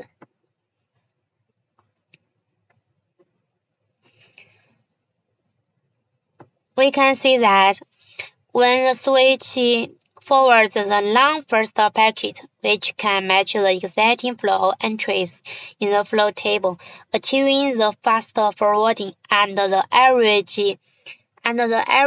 packet round delay is much lower than the first packet round trip delay. We can see it from the figure 9. In figure 9A, ECMP directly forwards the flow without the flow entries, so the round-trip delay of the first packet is the lowest. The LLBA algorithm is more accurate in calculating the elephant flow forwarding path, so its first packet round-trip delay is higher than other algorithms. But as the network load increases, the gap between LLBA and Hydra is gradually reduced. In figure 9B, we can see that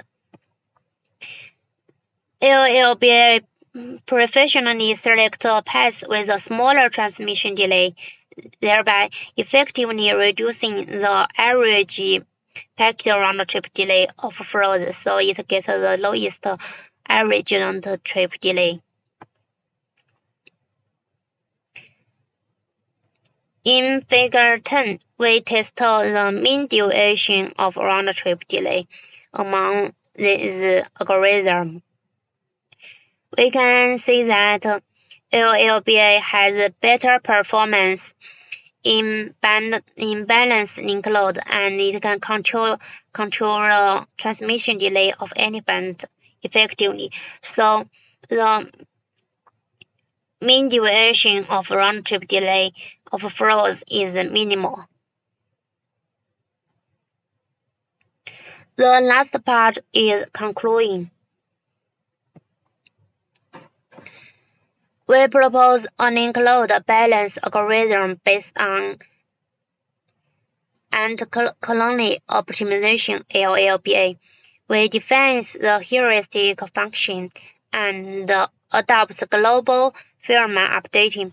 The optimal path determination rule is customized according to the path transmission delay and real-time load.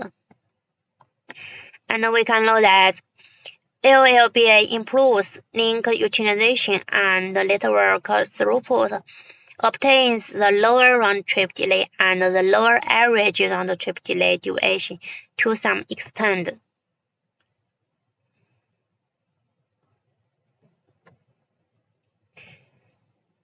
Okay, thank you.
This speech is divided into 6 parts. The first part is the introduction. The second part is the matching constant calculation. The third part is the QoS-Guaranteed. The fourth part is the disparity calculation. The fifth part is the disparity refinement. And the sixth part is experimental results and analysis. Serial matching is a process of recovering screen device information by finding corresponding matching points of two images of the same screen under different viewing angles, and obtaining the disparity pixel by pixel. The expanding serial matching algorithms are mainly divided into two calculations. Global serial matching algorithms is to solve the optimal solution in the global scale. Although the global serial matching algorithm has a high matching accuracy, the calculation is more complicated, so it has great limitation in practical application. The logo serial matching algorithm uses the neighborhood information in the window for the matching, although the curve is compared to the global serial matching. The time complexity is low and easy to implement. The steps of logo serial matching algorithm are mainly divided into 4 steps: matching constant calculation, matching constant calculation, disparity calculation, and disparity optimization. In recent years, the matching accuracy of some excellent logo serial matching algorithms has approached the global serial matching, but the logo serial matching algorithm still faces 2 difficulties: selection matching cost function and cost aggregation.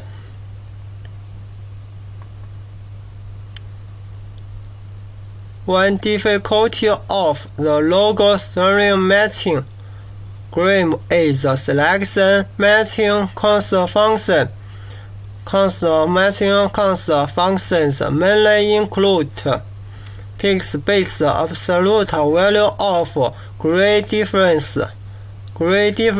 square, gradient-based matching, sum insensitivity algorithm.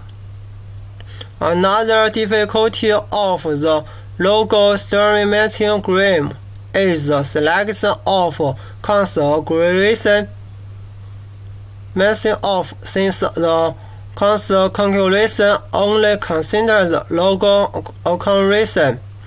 This is very insensitive to noise and cannot be directly used to calculate the disparity. Therefore, constant aggregation is needed to improve the reliability of serial matching. The second part is the matching constant calculation. The traditional sense transform first selects a pixel and builds a random window based the pixel, turning the green value of other pixels in the window except the central pixel into a bit string. Compare the green value of the pixel in its region with the green value of the central pixel. If the value is less than the green value of the central pixel, record it as 1, otherwise as 0. as shown in Figure 1. X is central pix and the other are neighborhood pixing. The gray value of the neighborhood pix larger than the central pix is counted as 1, other is 0, and the along of charity string is a parameter. Since the transfer is greatly affected by the central pix and is susceptible to noise, it's very important to set the central pix to an apparent gray value. This paper process a judgment based confidence grants which improves the matching accuracy of the sense transform. The formula of confidence calculation is shown in 3, where UP is the average value in the reasonable window with P as the central pix, MP is the middle value of OP in the reasonable window, RAVEP is the mean of confidence, MP is the middle confidence, and IP is the gray value of central pix. The smaller the RP, the higher the confidence level of the gray value of IP as the central pix, which indicates that the gray value of IP as the central pix of the region is more reliable. When the confidence is greater than a certain threshold, it's considered unreliable to use P as the central pix value, and the gray value of the central pix of the recurrent window needs to be corrected. The correctness is shown in 4. When the confidence level RP is greater than the confidence threshold TH, the grace value of the central pix is updated to the average of UP and MP. Otherwise, the gray value of the central pix of the window remains unchanged. Another important factor that affects the matching accuracy sense transform is the size of the support window. The paper process an innovative window method which achieves a great matching effect. The core idea is when the pix standard deviation in the support window is large enough, the size of the current window is used directly, otherwise the window size increased often more information, thus achieving the balance time complexity and matching accuracy. The improved sense transfer is shown in Family 5 and 6. Having distance calculation from family for 2 strings is shown in Family 7. Now the matching cost is shown in Unit 8.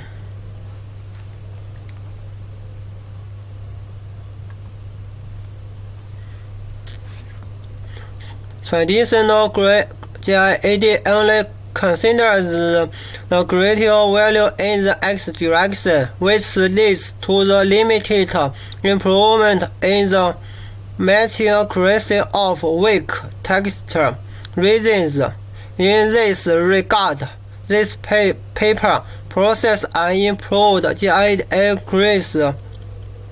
The improved algorithm fills the greater inform in the Y and to degree directions. The node matching cost is in grade 9, 10, 11, 12.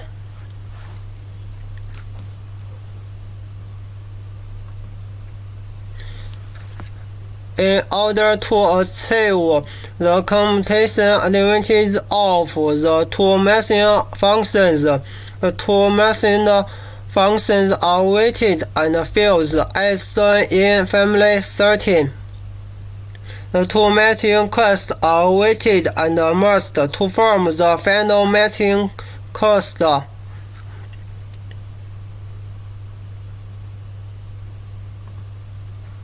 The third part is configuration.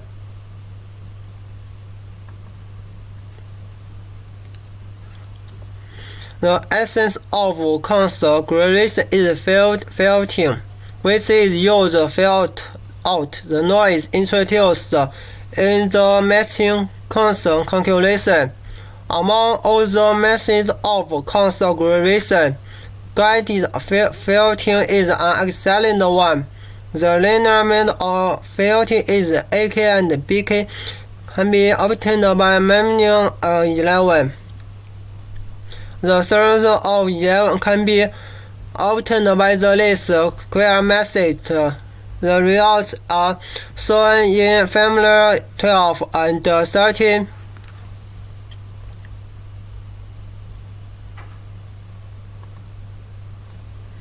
This paper proposes to define the QoS operator as a unit factor. QoS operator can detect the ends in the match very well. In the age ranges of the match, a large plate response can be obtained in the small region of the amounts. Plate response is close to 0. The edge window of QoS operator can be defined by form 15 and family 12 can be expressed by family 15.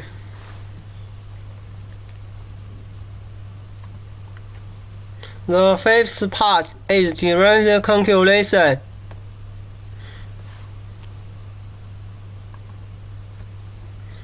We use the WTA string to select the matching cost corresponds for each piece as the initial disparity value. WTA is the lowest disparity value corresponding to the matching cost.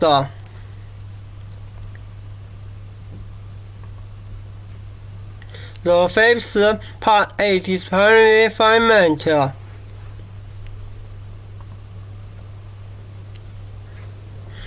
There are many misrepeated points in initial display map obtained by the WTA method, so post-processing optimization is needed to reduce the number of mismatched points.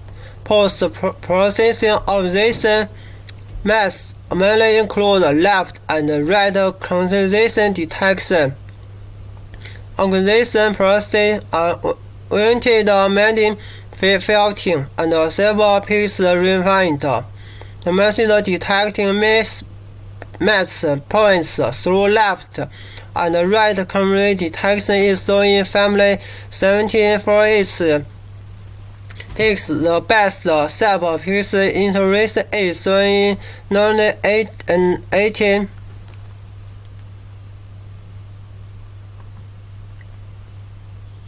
The sixth part is analysis the expected results.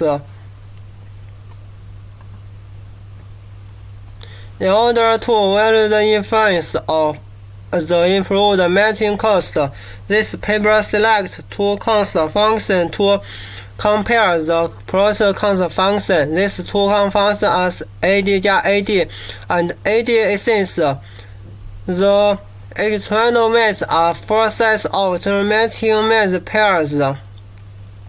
Figure 3 is the result of different cost functions around the The experiment don't undergo any post-processing as can be been from fixed rate.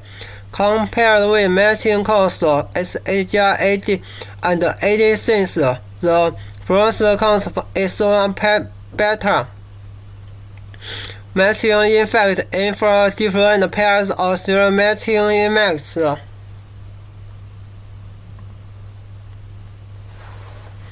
Table 2 is error matching rates of different algorithms for different images, and it can be seen from Tab 2 that the product cost function has a low miss ring which proves the inference of the proposed cost function.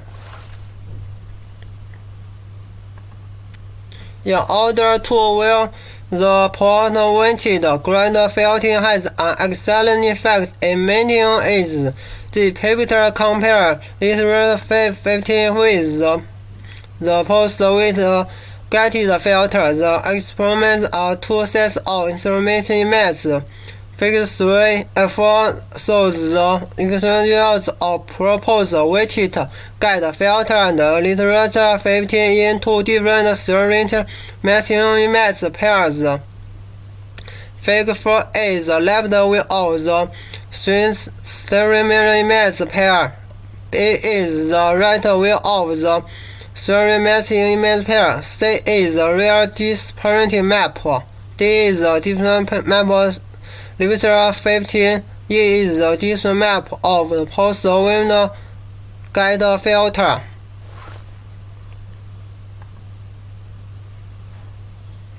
In order to filter when the similarity of proposed gram for stereo matching grams are selected to perform on 4 sets of stereo matching image pairs. These 4 grams include global serial matching, cross-band spanning tree, block matching, BP algorithm. The extreme diagram are shown in Figure 6. The error matching rates of different algorithms for different paths are shown in Table 2, Table 3, and will not represent the ratio of mismatch max in August regions, or represent the topics mismatch ring. This represents the mismatch ring in the disparity current regions. As can be from Table 2 and Table 3, compare the other algorithms.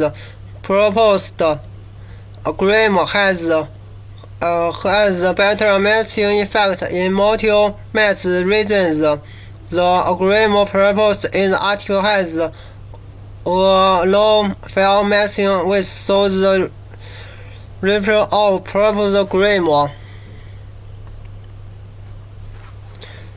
This paper proposes a stereo matching algorithm with high matching accuracy in the matching cost calculation stage. To measure improves a match, the greater information in the direction to the degradation is filled to the traditional grid, which improves the matching accuracy of weak text regions. Based on the traditional sense for transform, a confidence constraint method is proposed to modify the central peaks value in the support window. At the same time, size of the support window is not adjusted by the method based on gray normal division. Then those two cost functions are weighted at the field, which further improves the matching accuracy in the cost aggregated or maintained gate filter algorithm based on grace is post which imitates the maze. Thanks for listening. My speech is over.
I'm honored and proud to have this opportunity to speak at this meeting. Today, I would like to present my paper on computation offloading strategy beside a Stackelberg game for vehicular network. My presentation will cover the following parts: research background, motivations, system model, optimal solution, simulation results. Firstly, the research background is mainly divided into the following three aspects. First, some emerging vehicle applications require complex task calculations and massive data storage. That making it challenging for the resource-constrained vehicles to ensure the required quality of service. Second, edge computing was proposed to offload the computing tasks of the vehicle to the vehicle fog nodes, which can achieve efficient vehicle service and higher utilization of computing resources. Third, in solving the problem of computing offloading in the vehicular network, some works limited the number of transmission hops of the link in order to ensure the stability of the way-to-way communication. Then I will introduce the second part, motivations. This part is also divided into three aspects.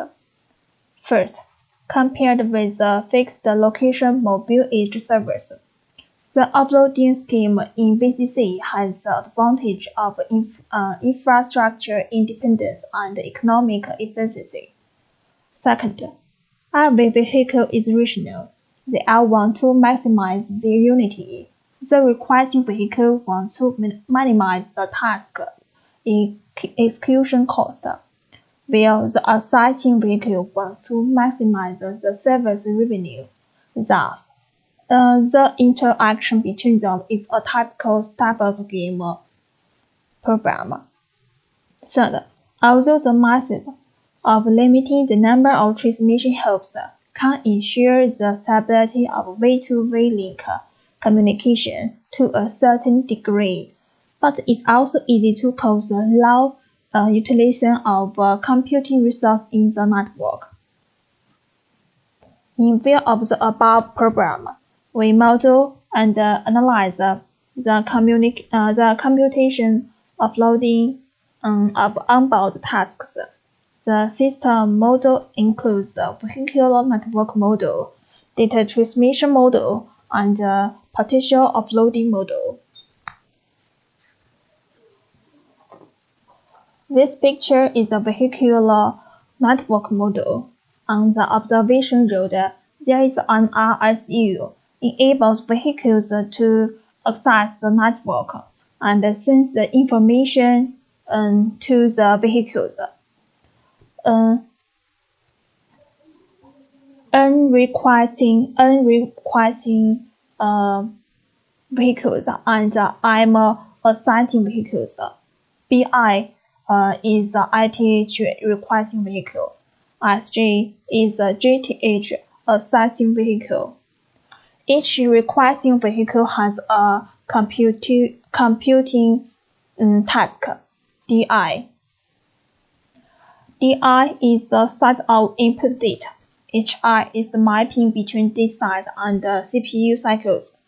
WI is the required computing resource, and TIRES is the maximum latency of receiving response in a period, and TIMAX is the maximum latency allowed to complete the task.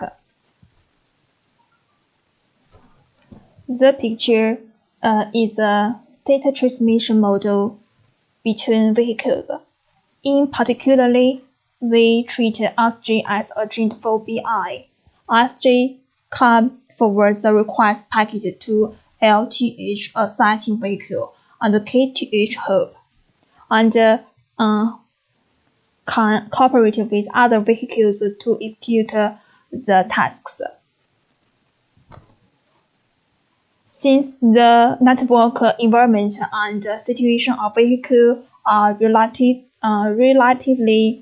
complex, it is necessary to determine the probability of a certain vehicle to forward packet from multi-perspective. The multi-perspectives include vehicle density on the road, link expiration time, willingness of assigning vehicles. The FG is the probability. That means the more vehicles on the road, the longer link expiration time between the assigning vehicles and the requesting vehicles, the less ideal computing results it has.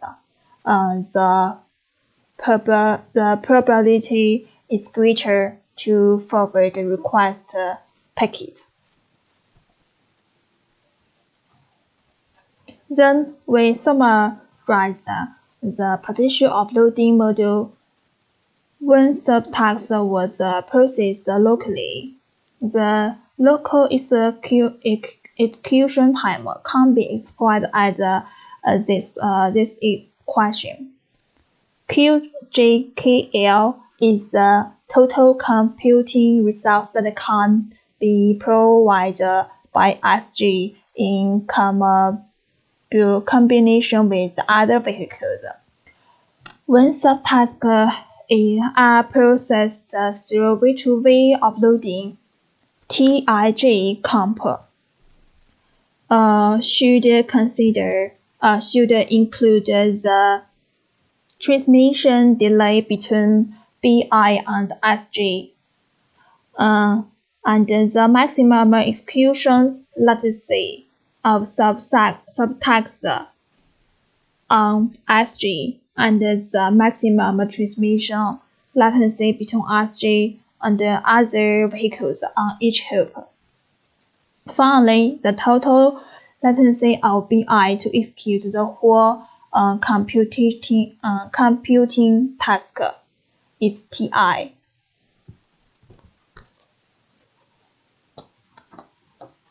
Next, we construct utility function for requesting vehicle and assigning vehicle to find the optimal solution. The goal of requesting vehicle is to minimize the service overhead. The cost function for requesting a vehicle as follows, where PCI is a piecewise function. PIJ is a unit computing resource based by BI. The reasoning of SG can be divided into two parts. The first part is SG provides the computing resource of itself under the unit resource base of BI. The second part, SG reduces byte piece in the request packet and cooperate with other assigning vehicles to execute the task to obtain the derivative income UG2. And the optimization goals and the constraints of SG can be expressed as this guide. UG is UG first at UG second. The inverse derivation method is used to solve the observed problem. The optimal workload of assigning vehicles under different unit resource bidding is analyzed. Finding the first and the second potential derivation for UG with respect to QG. we know the unity function UG is convex and has a maximum value. Then we propose a distributed interpretive algorithm to find the equilibrium state. The details of algorithm are illustrated in the following picture. Running this algorithm, we will get the optimal bit PIG thing of requesting vehicle and the optimal resource supply QG of a citing vehicle. Finally, we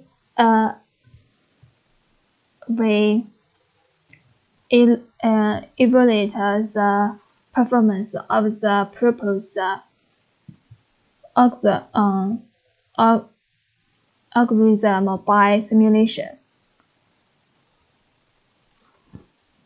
This picture is the input data size with the maximum transmission hopes of the V2V link.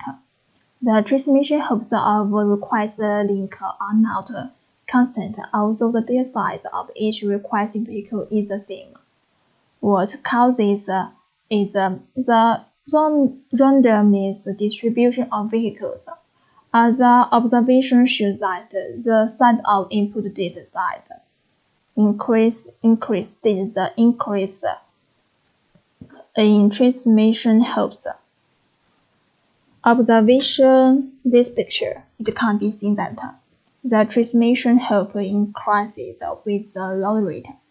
This is because here the load rate of network, the greater the probability that citing vehicles forward the request packet, thus increasing the transmission hopes of the request link. And we evaluate our proposed computation offloading with a multi-hop execution mmHCO strategy with LC strategy. LC is a complete calculate locally, and SHCO strategy.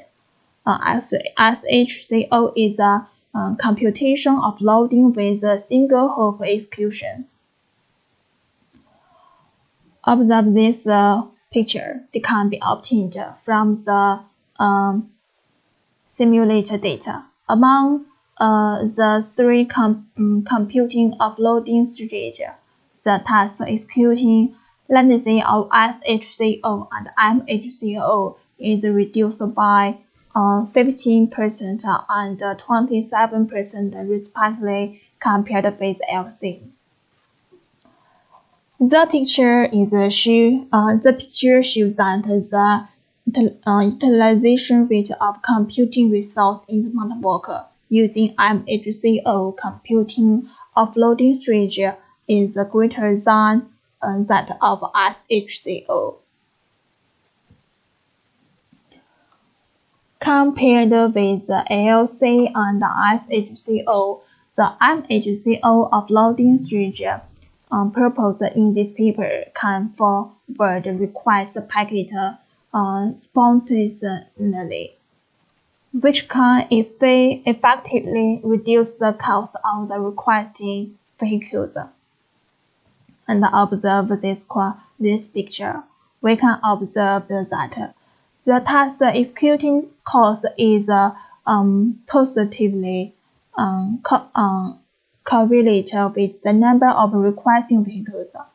This is because when the number of requesting vehicles increases, there is a competition between them.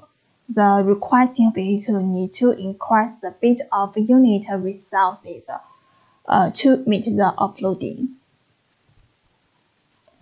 My presentation is over. Thanks for listening.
Hello everyone, I'm from University of Electronic Science. and Technology of China, and I am very glad to have this opportunity to attend the conference. The topic of my presentation is Context-Bound Cybersecurity Framework for Resisting Eavesdropping in Vehicle Networks. My presentation will include these 5 parts. First, the background of our research. Second, the content of our research and the model we have proposed in the paper. Third, experiments and analysis of results. In the first part, our model is extended to a wider range of application scenarios. And in the last, I will show the conclusions we have got. Firstly, I would like to introduce the background of our research. With the development of vehicle networks, many potential applications, such as easing traffic congestion, intelligent navigation, and autonomous driving, have received widespread attention. But we might have some problems, as one of the important application scenarios in IoT, vehicle networks, especially autonomous driving, has intensely high requirements for data security.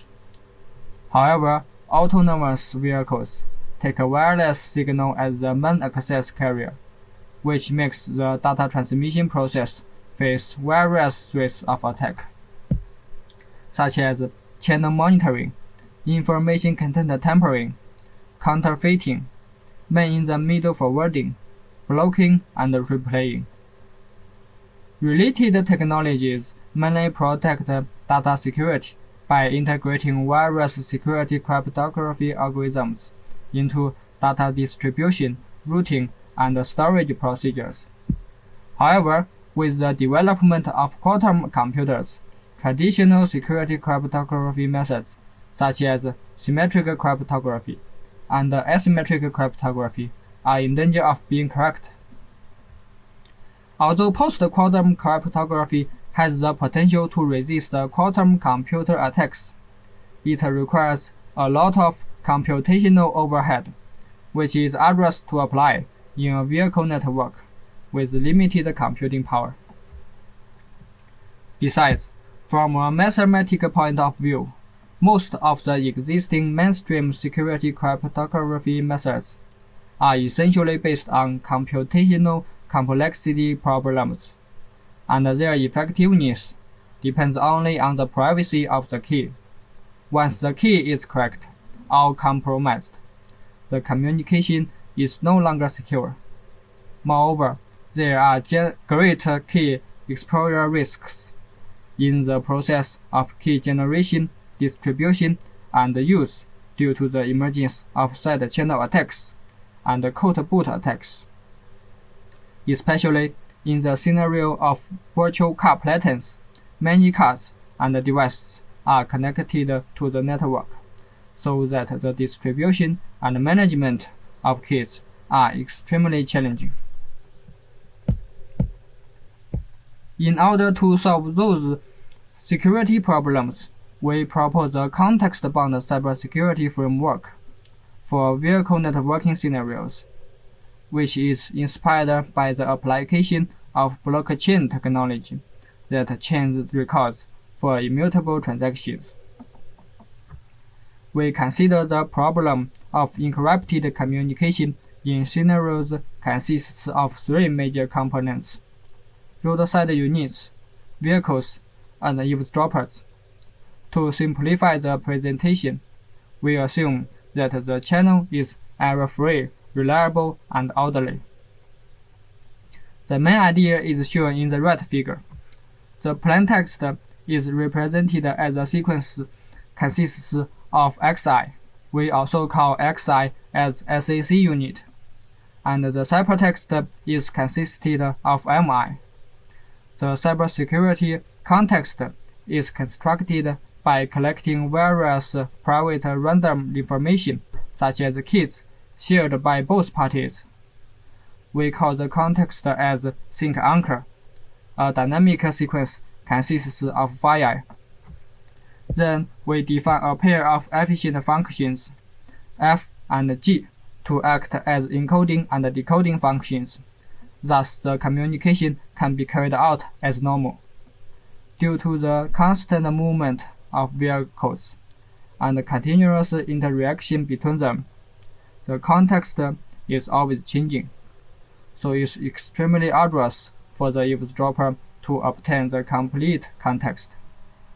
Consequently, the current message is prevented from being correct by introducing information integrity problems. Here, we propose two typical implementations of our framework: AES Enhanced Sync Encoding, called ASAC, and Pseudo-Random Generator-Based Sync Encoding, called PSAC. They are described in the form of iterative formulas as below. The functions take last sync anchor and last message unit as input to generate a new sync anchor for later communications. The ASAC mode is implemented based on the one-way function AES key, which is the encoding function of AES. AES key X means using AES to encrypt X based on key, and the function RKey indicates that the AES key is used as the random number seed of pseudo-random sequence generator function. The PSAC mode is based on the pseudo-random sequence generator function, while MOD is a modular operation to ensure the length of phi is equal to that of SAC unit. Parameter R represents the average sampling rate. As an example, if R is set to 0.1, it indicates that 19% of the historical messages are used in the calculation of sync anchor. With these iterative functions, we can update sync anchor dynamically. Now, let's see the communicating process under our framework. At first, a pair of source and sink synchronizes the initial sync anchor, which is protected by a key exchange mechanism, such as public key cryptography or quantum cryptography. After starting the communication, the source and sink will update the sync anchor according to ASAC or PSAC. Thus, function F and G can utilize it to construct a key for encryption and decryption of messages. For simplicity, we adopt XOR operation to implement function F and G as shown in the right. For a third party, who is assumed to have eavesdropped K ciphertext units, a brute force deciphering is equivalent to solving the following system of equations, which is composed of K equations, but involves a total of K plus 1 unknown variables, so it cannot be solved directly. Next is the analysis of cybersecurity. For a random variable X, its mean entropy is defined as this function. Given two independent random variables, X and Y, we will get these two inequalities. For simplicity, we assume that the one-way function AES key is entropy preserving in an ideal case. Then, for ASAC mode, we can prove this inequality. Thus, during the update process of sync anchor, the mean entropy is always increasing until its value reaches the absolute maximum limit for Z-bit keys. That is to say, the update process of the sync anchor makes it more difficult for eavesdroppers to guess the sync anchor. Therefore, by taking the sync anchor as keys for encryption and decryption, the cybersecurity is indeed enhanced in ASAC mode. And the certification process of PSAC mode is similar. In order to evaluate the proposed framework, we implemented the scenario and conducted some experiments. We simulated a vehicle network based on multicast and TCP connections. The whole process can be divided into 4 steps. Firstly, vehicle VS generates a pair of RSA keys locally and sends the public key to the remaining vehicles, represented by VI. Then VI will generate an initial sync anchor parameter alpha and send it to VS using the received public key. Now that sync anchor has been initialized, they will encrypt messages with SA and update it upon each message transmission according to the iterative function such as ASAC or PSAC.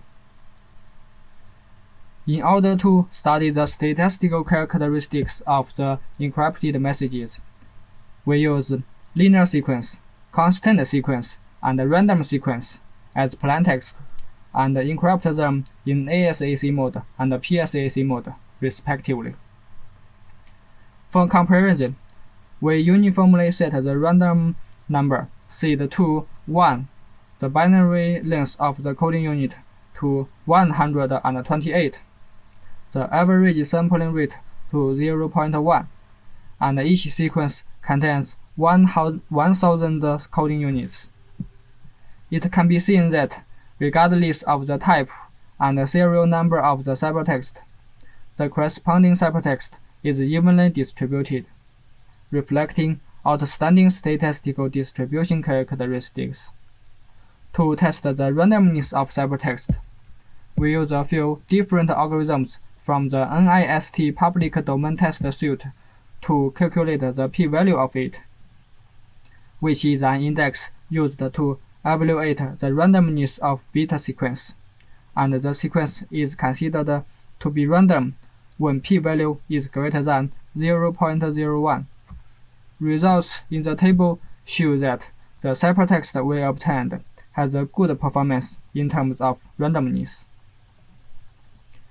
To study the correlation between plaintext and ciphertext, we use random sequence, linearly increasing sequence, and linearly decreasing sequence as plaintext, respectively, to get ciphertext, and then calculate the corresponding Pearson correlation coefficient. As shown in the figures, the correlation coefficients between plaintext and ciphertext of the 3 different sequences are all within the range from -0.09 to 0.09, which manifests that the encryption result is not sensitive to the length of code unit and reflects outstanding statistical correlation characteristics of our framework.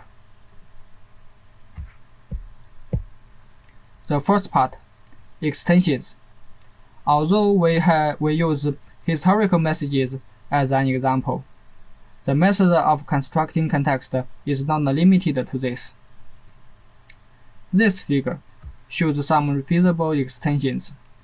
As an example, the real networking environment may be unreliable or does not need to be absolutely reliable.